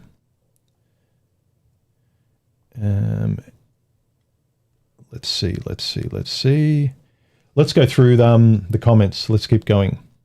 She's a Russian bride joke. Where did we get up to? We mentioned Don's comment, didn't we? Yeah. Yeah. Let's see. We'll get to that one in a second. Let's Age of Machines said, as long as you're happy and she's respecting and accounting for your risks and efforts, cool. One who does so is in short supply and should be cherished. We'll observe how things move and evolve with our current laws and culture, just like I always have. Hope she keeps your mind safe and your heart full. That's nice. But then someone, a Viota, said, even if it, we're going to talk about this anyway, even if you tick all the boxes, why? What value does marriage add to a relationship? Is it it is the only contract I know that is more beneficial to the other party to break instead of honoring it. It is all risk and no reward for a man. And then Aviota, no, sorry, I copied these. Age of Machines replied, by definition, you are correct. Every legal and social metric is correct. And I wouldn't discount the marriage laws are swayed to her. You could destroy my life. You could do whatever you wanted.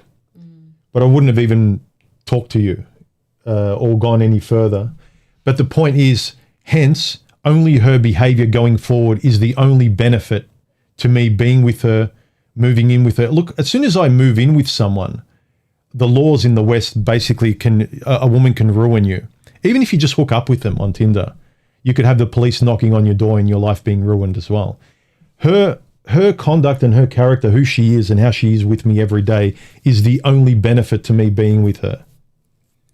And again, if you're getting hung up on marriage as a trigger word, I married her for my own reasons, for my own symbolic reason, that I wanted to give you the title, to own you if you want in that way, but you're mine and I'm yours. And that's it. It's a symbolic meaning. And that's all it is. It's not religious. It's not about kids. It's not about anything else.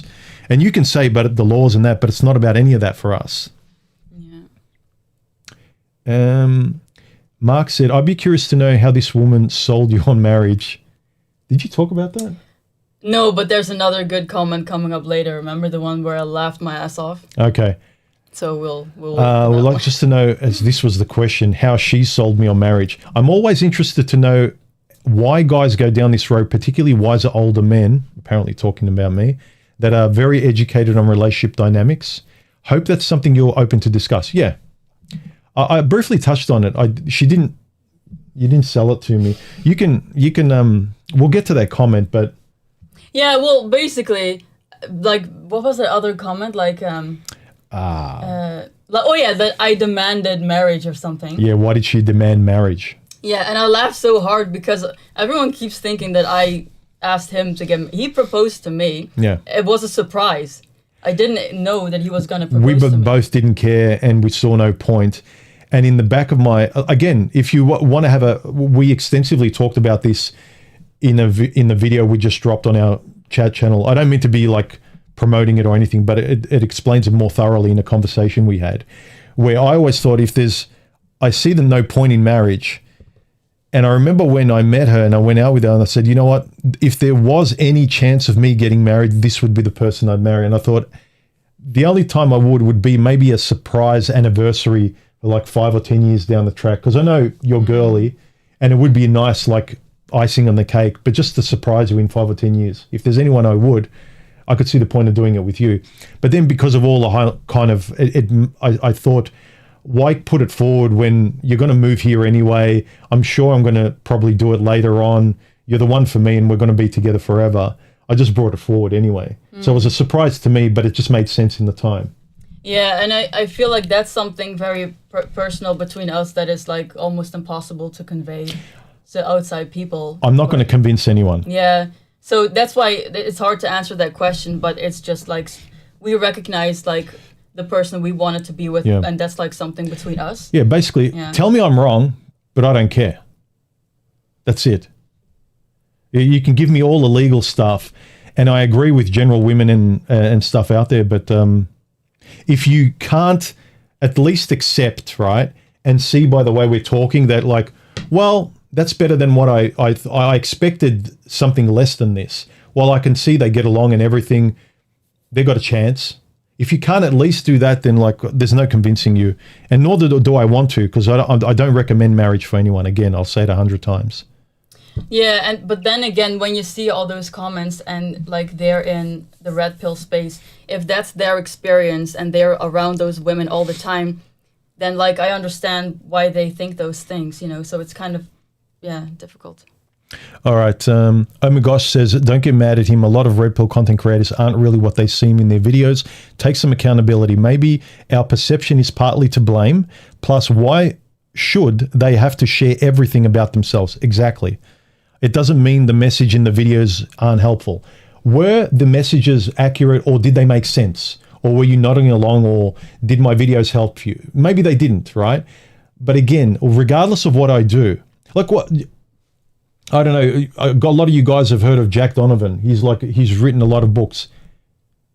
If you've been living under a rock, he doesn't like women, right? And I mean that in the biological sense. He's attracted to different kinds of people. But the message he says is 100% accurate. His books are fantastic.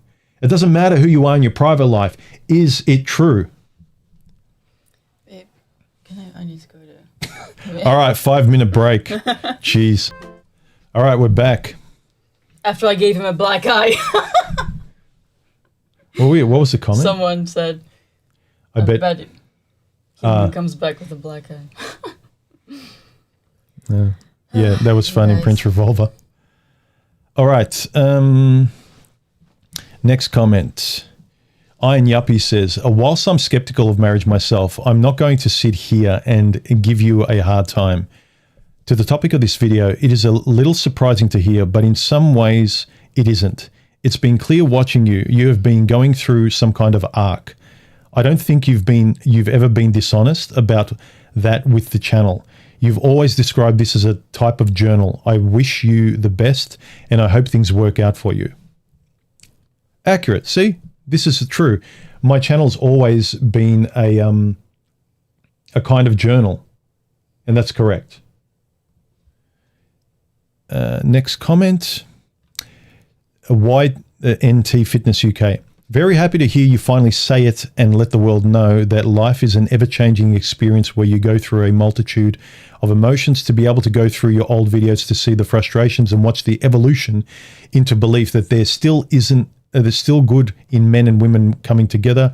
This is what the internet needs to see, rather than the constant battering of the sexes against one another. It brings hope that the right attitude and understanding with the right attitude and understanding, we can all look toward a better future of people coming together rather than tearing one another apart. No doubt there will be people who will refuse to listen to your channel now, and for them, I truly hope they find their way to a kind of place. I, for one, am excited to hear where this journey takes you both. Congratulations. Thanks for sharing. Thank you for sharing. Let's keep going. Sognite says, so now what? Marriage or not, I'm glad to see, you know what, marriage or not, I'm glad to see you happy. I can tell when someone is faking it, and that smile on your face is quite genuine and serene. Going your own way was never about stagnation. It's about learning to navigate the world on your own terms. That's just my opinion. Quasimandias says, all the comments tell a story. Many would rather learn from those that fail than those that succeed because of the value of having one's own failures validated. The meta message here for those who would rather progress than justify ineptitude is that 1, relationships in the modern world are hard for a lot of reasons. 2, most people have no conception of relationships outside of the context of utility and exploitation. 3, to rise above this doomed to failure situation will take years of effort in self-reflection, knowledge, skill, and some deconditioning. But it is possible the story here is a narrative of one's path in doing exactly that. Thank you, Quaz. Very eloquent and philosophical. I know part of that might go past people's heads, but it's very astute. Reread that. But I highlighted the bit. Many would rather learn from failures and learn to just survive in the male information. It's constantly about survival, right? Or if you know you're good, you got your boundaries, you're surviving, knowing what steps you can take forward without fear. I'm not saying there's not risk involved in anything worthwhile, but know the difference. A rocket scientist says, knowing human, she was very well vetted. Sorry. You good? Yeah. Knowing human, she was very well vetted. I have no doubt about long-term success. And Aviota J said, if she were fully vetted, she would not have demanded marriage. That was funny. It's like some people think I'm like this dictator or something like. But can you also imagine? It's also actually insulting to his intelligence in a way. Like if I had demanded marriage while we were like chatting online and stuff, and I would be like, it's a deal breaker if you don't get married to me. Like you would have never even continued talking to me. Oh yeah, please don't. You're on the other side of the planet. Please don't. No, don't go away. Yeah. It's just, again. But that's just funny. Those comments are just funny. Dimi Nobre says, I think there's a lot of bitterness from wounds not yet healed manifested as insults at your person. That energy could be better used on self-exploration. Most people will end up navigating towards a relationship, and it takes a lot of growth and compromise to decide for your best interests looking toward the future. Getting stuck in the past won't get you there or anywhere, really. I agree. He goes on to say, also, that a grown man you watch on YouTube got married is not a betrayal to you. It wouldn't be if a friend did. That's for the hate comments. Yeah. If your friend came out with an admission, I'm gay or I don't know what it is, right? Something that would kind of surprise or shock you. Okay, what? He's not your friend anymore? I don't know. Do what you want, but to me it's kind of ridiculous and really it should show either what you're afraid of or what your values are. And if you're cool with them, fine. But I'd encourage you to have a look at yourself too. Pierre, 2-part comment because it was a really, really nice comment that I wanted to split over 2 parts. Otherwise, it would have covered both of our faces here. He says, we all know too well relationships between men and women have been rough. I think humans said it in the past when he talked about the nature of women. He talked about the nature of women as a general rule. Yes, we all know that some women are not the infamous Karen type. I don't think the fact that he's now married invalidates all the things he talked about in the past. And that's what I meant when I said 2 things can be true at the same time. So you got it, yeah. Yeah, like there's 2 things in life. Like there's your private life, there's your work life. There's a lot of things that run in tandem that they don't mix. They're 2 things in life that run in parallel. He continues, the way their relationships go regard themselves only, as in like they're their own thing. I still want to believe that it is possible to communicate and have a fulfilling relationship. In some ways or another, we are at least 50% responsible of the dysfunctional relationships that we find ourselves in. Glad that you found a woman that you are happy with, human. We should all try to ask ourselves the good questions and analyze things to do something real in the so-called real world. Yeah, if this stuff can't be practiced out there, if you can't touch grass with this stuff, then it's just a video game. I know video games are fun and they're safe and you can shoot things in video games, but if you're going to use it out there, it takes risk, you know? Let's see. Xanthipus says, your channel's greatest strength is how you present your thoughts while sparking a conversation. You have been open about your positions, which is commendable. I appreciate how some of your personal views shifted naturally as you lived your life. It's not a betrayal of your past content. Rather, it represents a new moment of your life.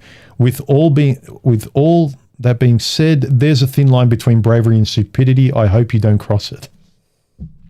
Well, fair enough. Reasonable question and concern.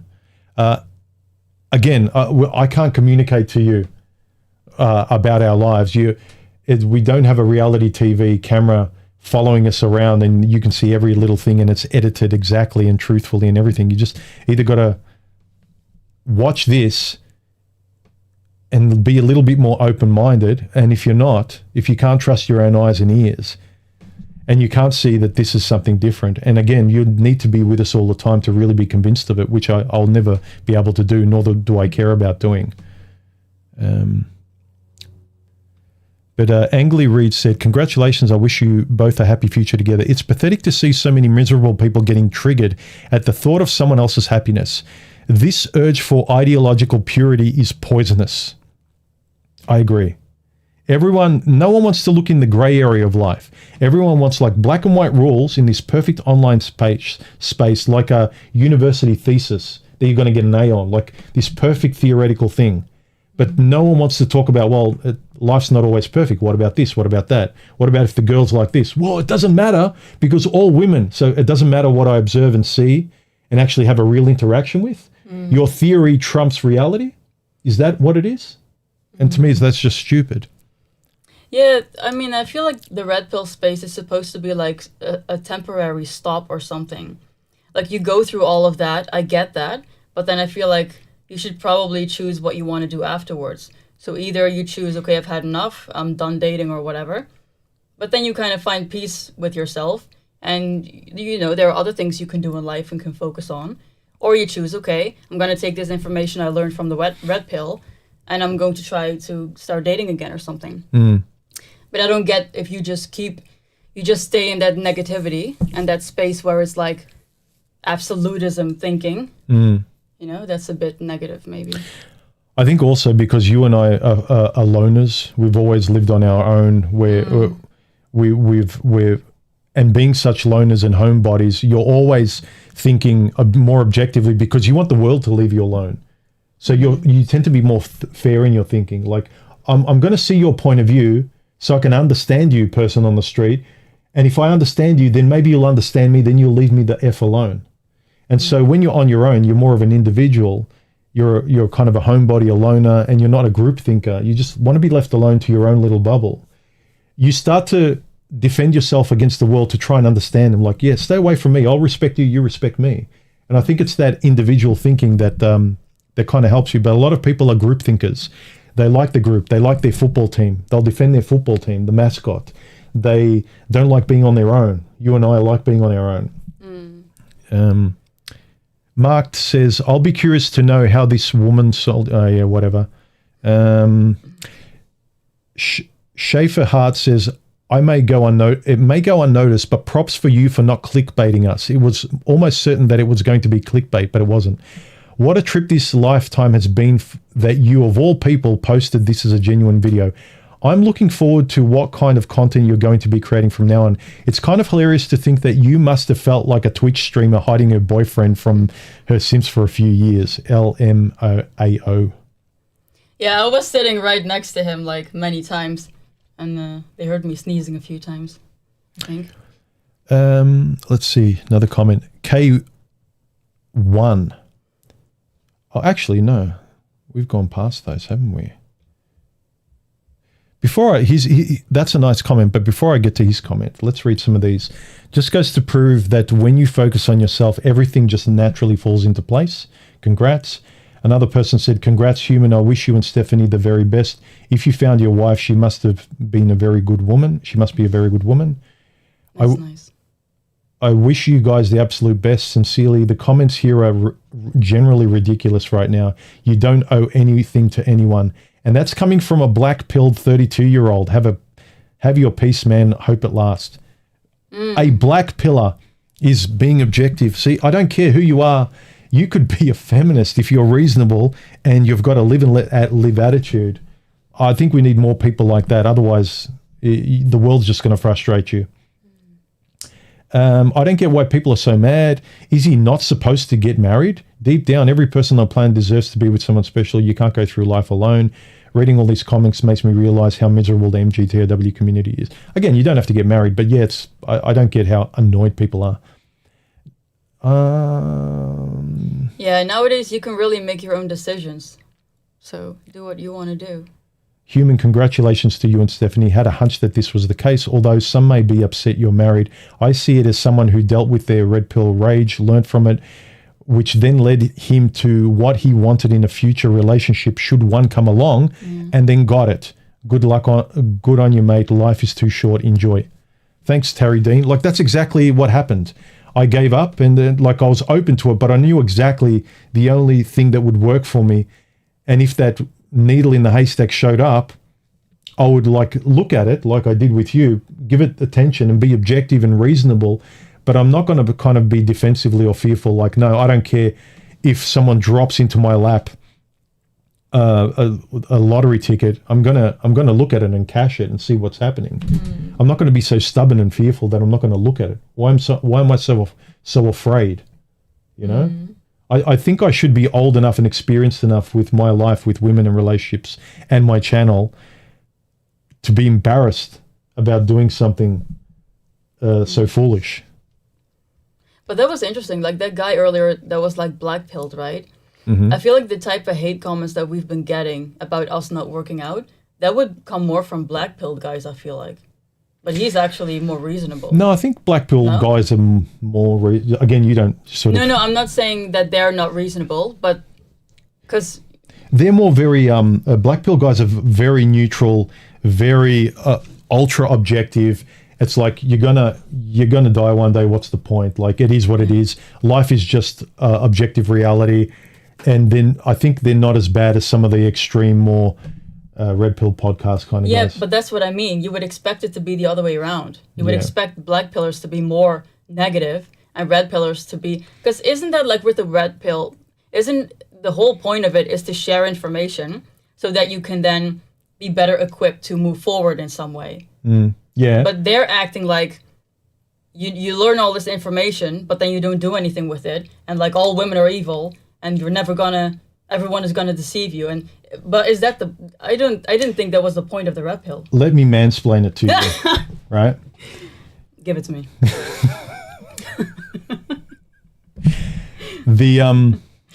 The red pillars tend to be, again, not all, snowflakes, relax, not all, but you tend to get more. That's more of the kind of the prop podcast, kind of like enraged battling between the sexes thing. I have more respect for the black pillars. They've kind of gone a very nihilistic position. They don't care.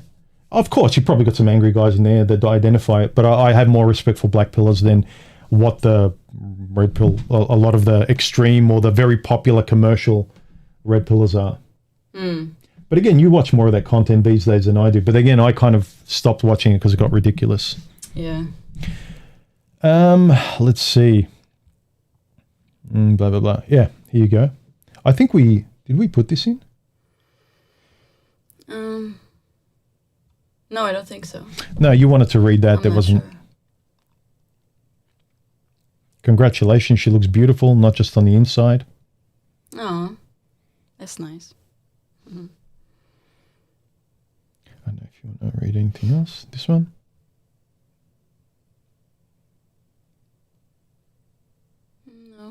No? Yeah, they're all really nice. Yeah, they're just like positive comments. Yeah. Okay. The negative comments, it's like the crabs in the bucket scenario. One crab tries climbing out and is pulled back down by the others. Stay mad, haters. Thanks, Bohemian Andy. And then let's give K1 his final comment, which I wanted to end on before we sign off. He says, to all of the unsubscribing and all of you unsubscribing and calling him out, marriage is a very fulfilling thing to do, especially if you want someone you can share your life with. The purpose of this channel is not to hate on women, but to learn how to navigate the waters of toxic feminism, which has flooded the dating and relationship market. Get a good woman, yet have solid plans in case things go south so you don't get divorced in the family courts. She wouldn't have a problem with that if she truly loves you. If possible, leave feminist countries and go to countries where men are still valued. From a guy who has struggled with modern women and is now truly happily married with 2 kids and don't have to worry about companionship, bank and phone passwords, making love to her and some home-cooked meals every day, any day. Thank God. There you go. So, let's go through the remaining comments. Any super chats? Again, Corey, what was Corey's comment? She left a super chat that I didn't read, so I apologize. Can someone copy in Corey's statement with 3 smiley faces, please? So I can read her comment. And if not, if you jump on Gilded after this, I'll answer Corey's question if she's got it. Congratulations, you two. Many happy, healthy, and loving years to you. Thank you for being an example that love is still possible.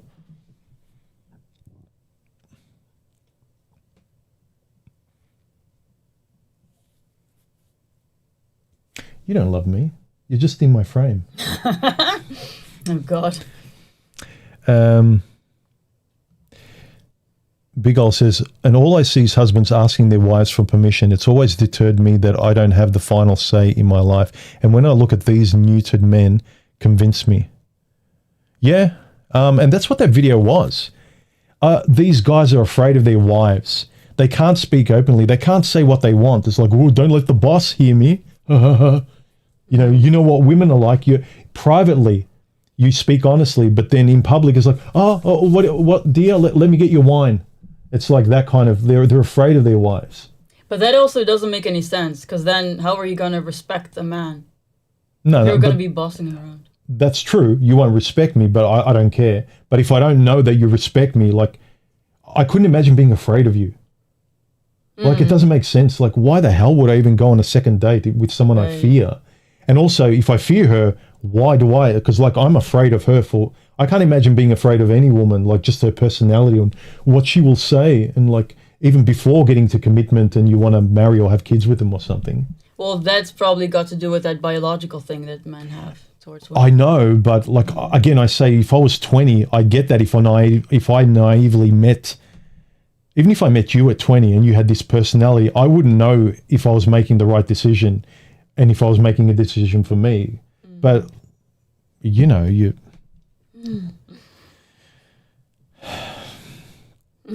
All right. Any last comments, super chats? All right. If any of you want to continue this chat, jump on my Gilded server, link below, and in my About section. Quickie midstream. We're not that quick. Yeah. All right. I think I've answered this. All right. Thanks to the to Boffin and Karu for adminning and putting people in timeout who are acting like children. You know, you got to like, I'll answer any reasonable question, but don't be childish. So, all right. And if you've got a microphone, jump on Gilded. We'll be there in a moment, but be respectful, or again, you're going to be kicked off by the admins, not just me. So, all right. That felt very fast. Really? Like it's been 2 hours, right? Hang on, let me check. I'll tell you exactly how long this has been. Nearly 2 hours. Doesn't feel like it. You expected this to go for how long? Yeah, I was like, oh, we're going to go 3 hours at least. But it didn't actually. No, we went through it pretty well as well. We also, what do I want to write here? Yeah, I get the feeling that understandably, if you've gone through a part of your life where you've really been hurt and the manosphere has really answered a lot of questions, and everything starts to make sense. Why I left was it became all about how you can't be happy with a woman, and not about how you might be able to, and if you really wanted this or that, how you can. I got tired of the defensive position of just being concerned with survival. And it sounds like a romantic video game, like, you know, we're these warriors and, like, you know, we're us against the world and stuff. It's very romantic, but I get tired of holding a shield up. It's like, how about I just don't play the game? I watch the freeway go by me with all these, like, ridiculous games, ridiculous women.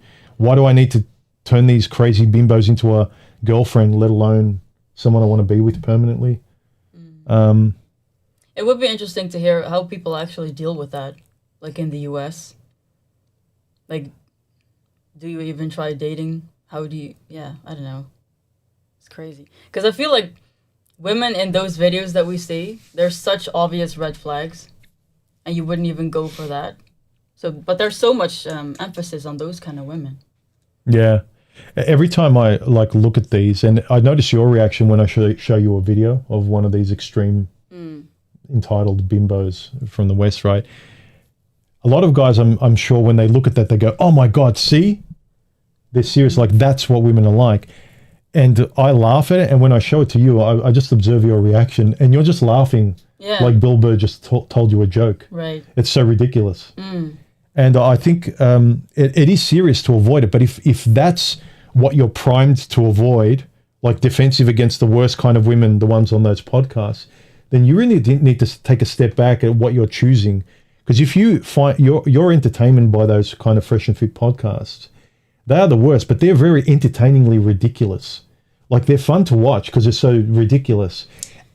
Yeah, but I feel like it also makes it kind of easy for men in a way, because it's so easy to recognize. And then, you know, okay, not that way, let's go into the other You're side. not interesting compared to those women. You're not as much drama. Yeah, like, to watch maybe, but if you actually seriously want to date, then... you're not as much fun, you know? As in, they're looking at that as like, oh, excitement, oh my God, they get their energy Yeah, up. well, then they can't complain either. Yeah, right? I know, but like, that's why I don't like where they kind of they wade into like those pools of those kind of women's and that kind of drama. It's like, look at how bad women are, right? And then later on, like, you're just conditioned to find them attractive because that's all you talk about and that's all you see. If all you see is that, then you're going to identify that with dating. You're not going to know what a normal woman looks like if all you watch is that. You might say, yeah, I want a woman who's not like that, but do you watch anything about a woman who's not like that? You spend all your time watching horror movies. It's like, but you know, I want a comedy show, but I never watch comedy. I never appreciate it. It's like, I know what I don't want defensively, like I'm primed to what I want to avoid, and the worst of the worst. But like, and when something comes along that's good, it's like boring. I don't know what this is. How do I talk to it? To it. I kind of get what you're saying. Well, you would be an it. Like, you're weird. You don't resemble anything like what I'm used to watching in my entertainment. Yeah, I guess if you're surrounded by it all the time, you forget, or you don't even know that there's something else. And you just keep going for that, even though that's the thing you're complaining about. That's just kind of weird to me.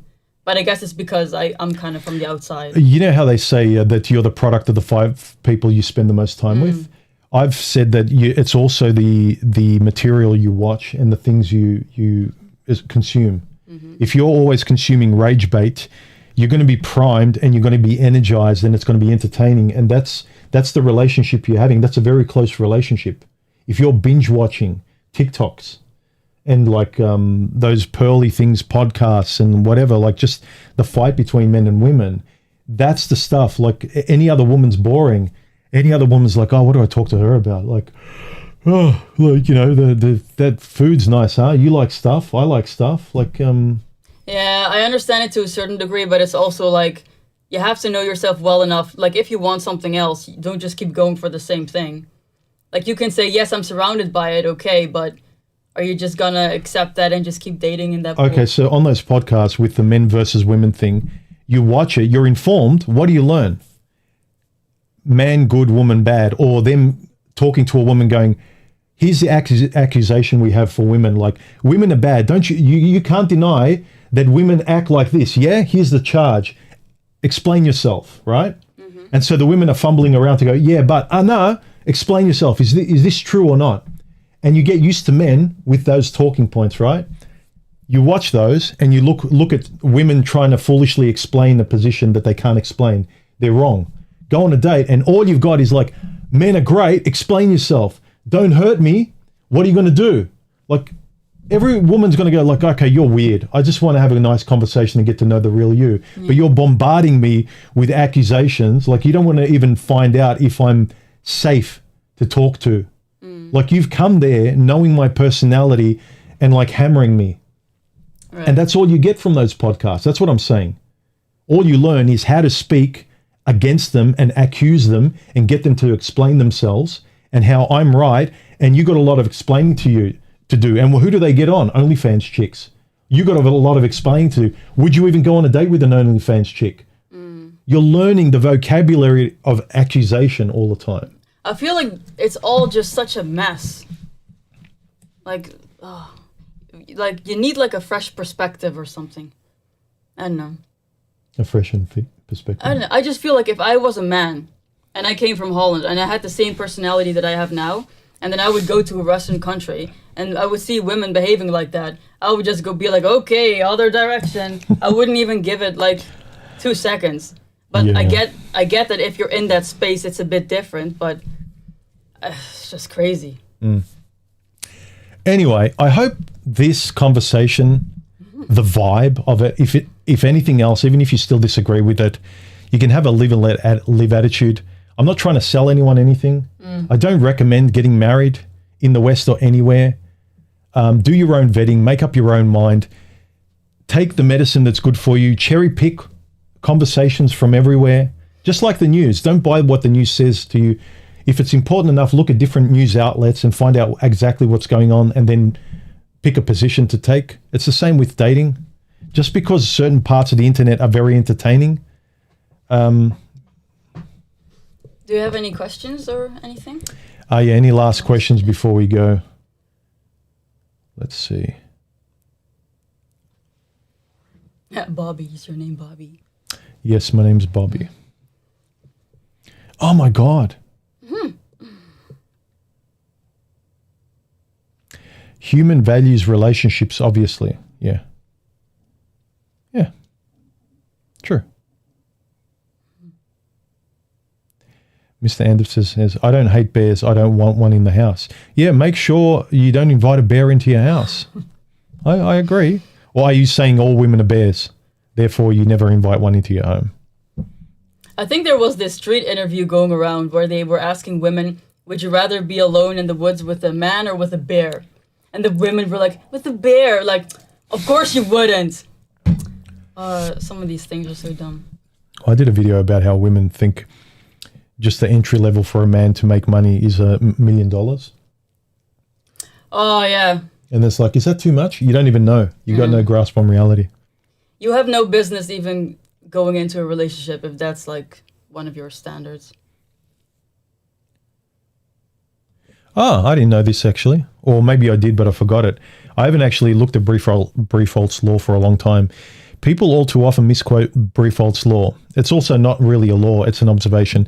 He says, if you go to the source, he very clearly excludes humans from this law.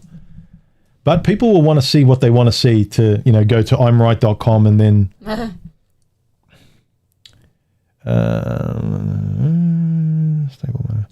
Big ol'. Aside from gynocentric romanticism in the female brain of trust me, how can you convince the stable-minded and objectively rational people amongst us we are not gamblers? I'm not trying to convince any of you of anything. I'm just conveying to you what we're like, why we made the decisions that we made, or that I made, frankly. She could have said no. Yeah. And we can't really convince you, so. Yeah. And again, as politely as possible, we don't care like what you do. Do what you want. If you're happy, good for you.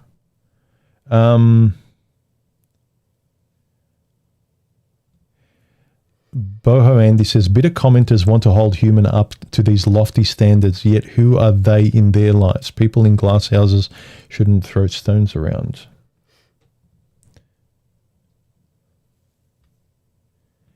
Yes, Luke, me and Stephanie will join you reasonable people on my Gilded after the stream has ended.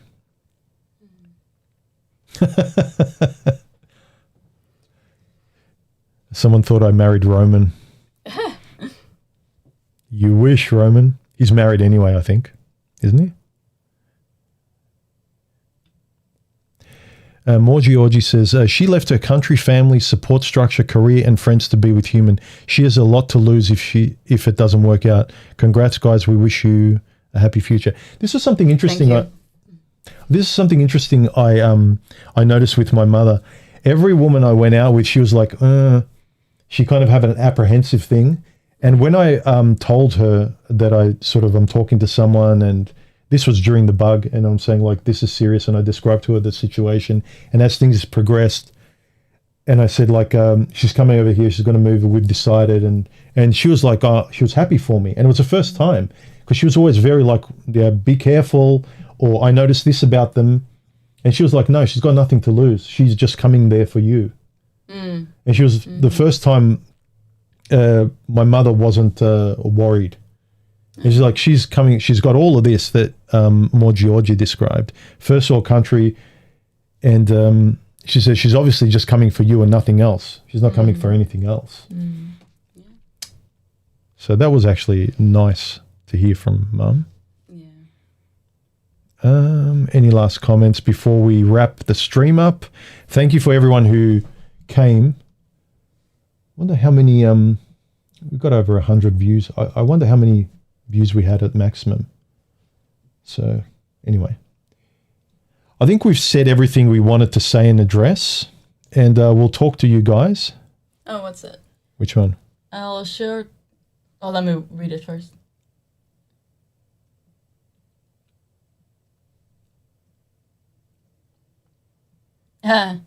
I'll be sure to file Steph's opinion alongside that of any other random women on the internet who has an idea of what I should or shouldn't do. You should do whatever you want to do with your life. I'm a very big, like, I'm all for freedom and stuff. Like, do what you want to do. Yeah, you're not a group thinker at all, which I really appreciate. No. Most women are group thinkers. They can't think for themselves. Yeah, and especially men. Like, I would never tell men what to do because I'm not a man, so. You're just trying to score points. I don't have to. I'm already married to you. So, yeah. All right. Coruscant said, do you think all the MGTOW content from guys like yourself, Coltane, Barbarossa, etc., is useful for men? I think the majority of it, from these guys that are known, Coltane, Stardust, Barbarossa and stuff, I respect all of those guys. And I don't know what choices they make in their lives. The guys I've spoken to, like Stardust and Coltane in particular, I respect them. They're good guys. Whatever they want to do in their lives is fine by me, simply by the fact of I'm not really involved in their lives. I consider them at least acquaintances or online friends, and I respect them, and they can do whatever they want. If they do something completely different that I really don't respect or like or anything, I don't care. The way they treated me is the most important thing, and they have my respect in whatever they want to do. So, well, I don't get why people get so butthurt over what someone does in their personal life. You betrayed us. I'm not your girlfriend. I'm not your... Any chance of kids? So many comments about kids, huh? How do you... That bothers you more than me. How do you know she didn't come for the kangaroos? That's actually the whole reason I'm here, Buffin. Like, I'm here for the kangaroos. That's koalas, I think. I moved. I actually never ever thought about coming to Australia, even for a vacation or anything. So it's kind of funny that you live in Australia and that I ended up moving here. Yeah. You know what was interesting, which I can't blame women for, because I've always said, you want to know one rule, make a woman feel safe. Like, you know, compatibility and everything. Just one umbrella rule. If a woman feels safe with you, that's like one of the biggest dominoes you can sort of have. You don't have to try, but if she does. And one thing is like if we met and I lived in an unsafe country, like a third world, war-torn, whatever, you would have apprehensions. You would want me to come to you. You would come to Holland, yeah. But not... I'm not moving to crazy-ass countries, no. But her sense of safety, and also, why wouldn't I want to move to a better country? Your country is actually really good. Yeah. But the sense of safety, you were like, you would move anywhere, but you just want to feel safe. Yeah, of course. The country's, Australia's a very safe country, despite it being very woke. But it's also a very good country. Like, it's very relaxed, safe, good economy. It's a first world country, yeah. Yeah. Would you blame anyone not wanting to move to a dangerous zone if they've got everything in their life set up and they've got to downgrade their sense of survival? You know, you've got to reduce yourself to a 5-year-old with no one looking out for you and not knowing what's going to happen. You know, anyway. Any last comments? I think we've answered everything. All right. Mikkel, why did you decide to expose the relationship to the public now? That's a good question. Yeah, good question. I could have, look, I think where I wanted the relationship to develop in my real life like it should, without like taking along a third party, you guys. Like the online space is a different world. Yes, I've got who I consider good friends online that I talk to a lot, like Boffin and Karu. But they know my real life. They shared this right from, you know, in real time when it was happening. But the general public, for a while now, I've made my content isn't really something that the old guys watch. And I just want to be free to make any kind of content I want. And there's so many things that I stop myself. Like I said in the recent video, this one, I got tired of censoring myself because I never do when I talk like this in my streams, but I always felt like, oh, I can't say wife because I've never said it before. I've got to say partner. And the reason I said partner, a lot of people say, look, oh, partner's a very woke word or something. It's like, how else? Like, I'm an older guy. You're not like a teenager or anything. How am I supposed to accurately describe our relationship without dropping like some surprise on everyone? I haven't actually told you yet. So until I come out with, yeah, I'm actually married, I have to kind of, and I hate censoring and I hate sort of saying, I have to avoid words in my videos or they get flagged and YouTube doesn't show them to people. So I hate doing that anyway, but at least in my videos and the streams I care less about. Like, I'm just going to talk the way I do, but I hate having to kind of censor myself for people. And I was censoring myself as well like this. And I was like, I just want to drop that. And I could have come out with this like a few months earlier, but I wanted to like enjoy our relationship and let it organically develop before it's kind of like, it's all done, it's settled, you're settled in Australia. You've gone through 2 different jobs, like, you know, things like that. Like you know your place here. Holland's now a memory. Like, so we've been together for 3.5 years. So it's, or what, like married for 1.5 years, but you've been here for about 2 years.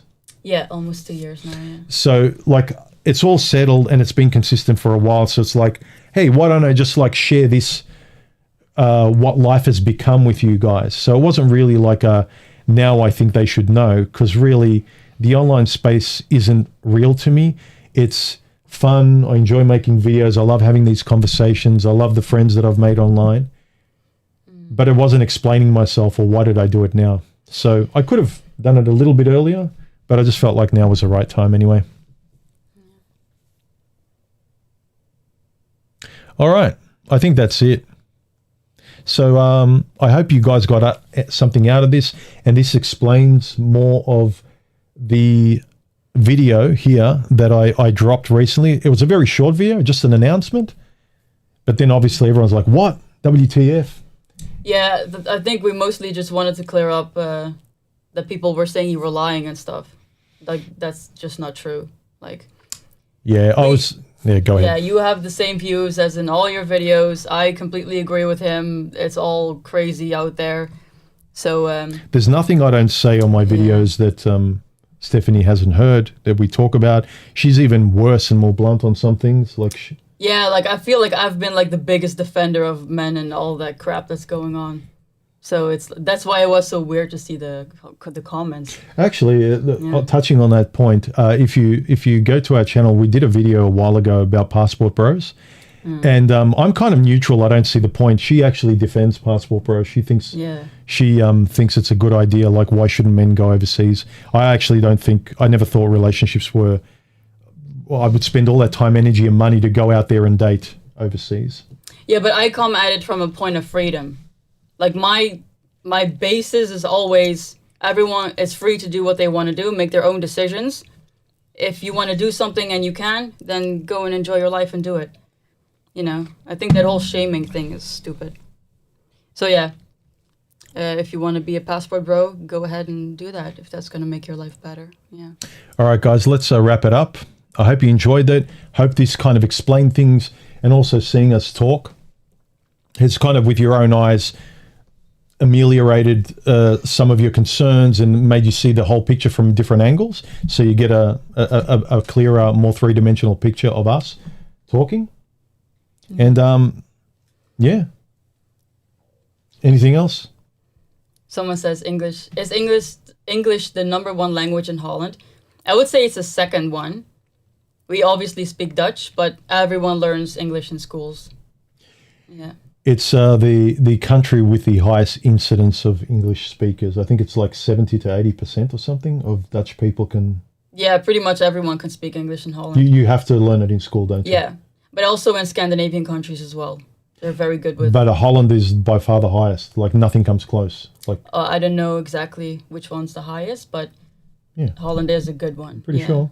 Look, I might be wrong, but I remember when I met you, I looked it up as an interesting fact. I looked up the stats of your country, and the Holland was like on the graph. It was like ridiculously higher than everyone else. So I don't think in 3.5 years it would have like dropped. Okay. Yeah, well, we learn it in all schools. So yeah, you got no choice. You have to. But that's actually nice. I didn't know anything about your country. Beautiful country to visit, by the way. It feels like it's run by an old person. I really felt that vibe. Everyone was friendly. There wasn't any hate, men, women. It was just all, you know what the whole vibes felt like? It, like, from old people, shop owners, guys and girls, it felt like an uncle telling you jokes, dad jokes, like, how are you? Let me pull this coin out of your ear. Like, it was all very friendly and jokey, and there wasn't any politics in everyday discussions with people in stores and family members. And if you were to talk about these things, they would immediately dismiss them, like all the politics that goes on in the West. Like, that's just stupid. It is really sad that politics are trickling into other countries as well, like Holland as well. That is really, like, disappointing to see. So, yeah. We actually I got the question yesterday if I would rather live in Holland or in Australia with you. My sister asked you, yeah. Yeah, but I think it's actually, I would rather live here now just because it's bigger here. And it's a lot more relaxed. Like, Holland, it's really nice to live, but it's very, you know? Yeah, when I was there, the streets were like spaghetti. Like, I'm thinking, like, how would I drive here? Like, I was a passenger in the car a few times when we were going to places, and everywhere they turned, I was like, whoa, whoa. It is kind of cute and cozy, but I don't know. I feel like the vibe here is very relaxed. It's much more relaxed. Everything's more broad. The roads are bigger. Everything takes longer to get anywhere. For me, a short drive is like an hour is not very long to drive to get from here to. We went to a Dutch festival yesterday. Yeah. And it took an hour and a half to get there. And for me, it's like, that's a reasonable drive. But to you, it's like going through 2 countries in Europe. You know, the only thing I really miss from Holland is speaking Dutch. I really miss speaking Dutch a lot. Snack bar food. If people are Dutch, if people are watching that are Dutch, you'll know what I mean. And obviously my family. Other than that. What about clogs and windmills? That's a stereotype. Well, we do have a lot of windmills. But all Holland people are into clogs and windmills, babe. You're wrong. All right. That's it. We're done. I hope that was fun for you. And drop your comments below. Be sensible. I'm not interested in any debates proving that you're right and I'm wrong. I frankly don't care. we've got a good life and we'll continue to have a good life. But I think that, like, I'm only seeing, like, normal and nice comments now. Chocolate sprinkle. Oh, hagelslag. Yes.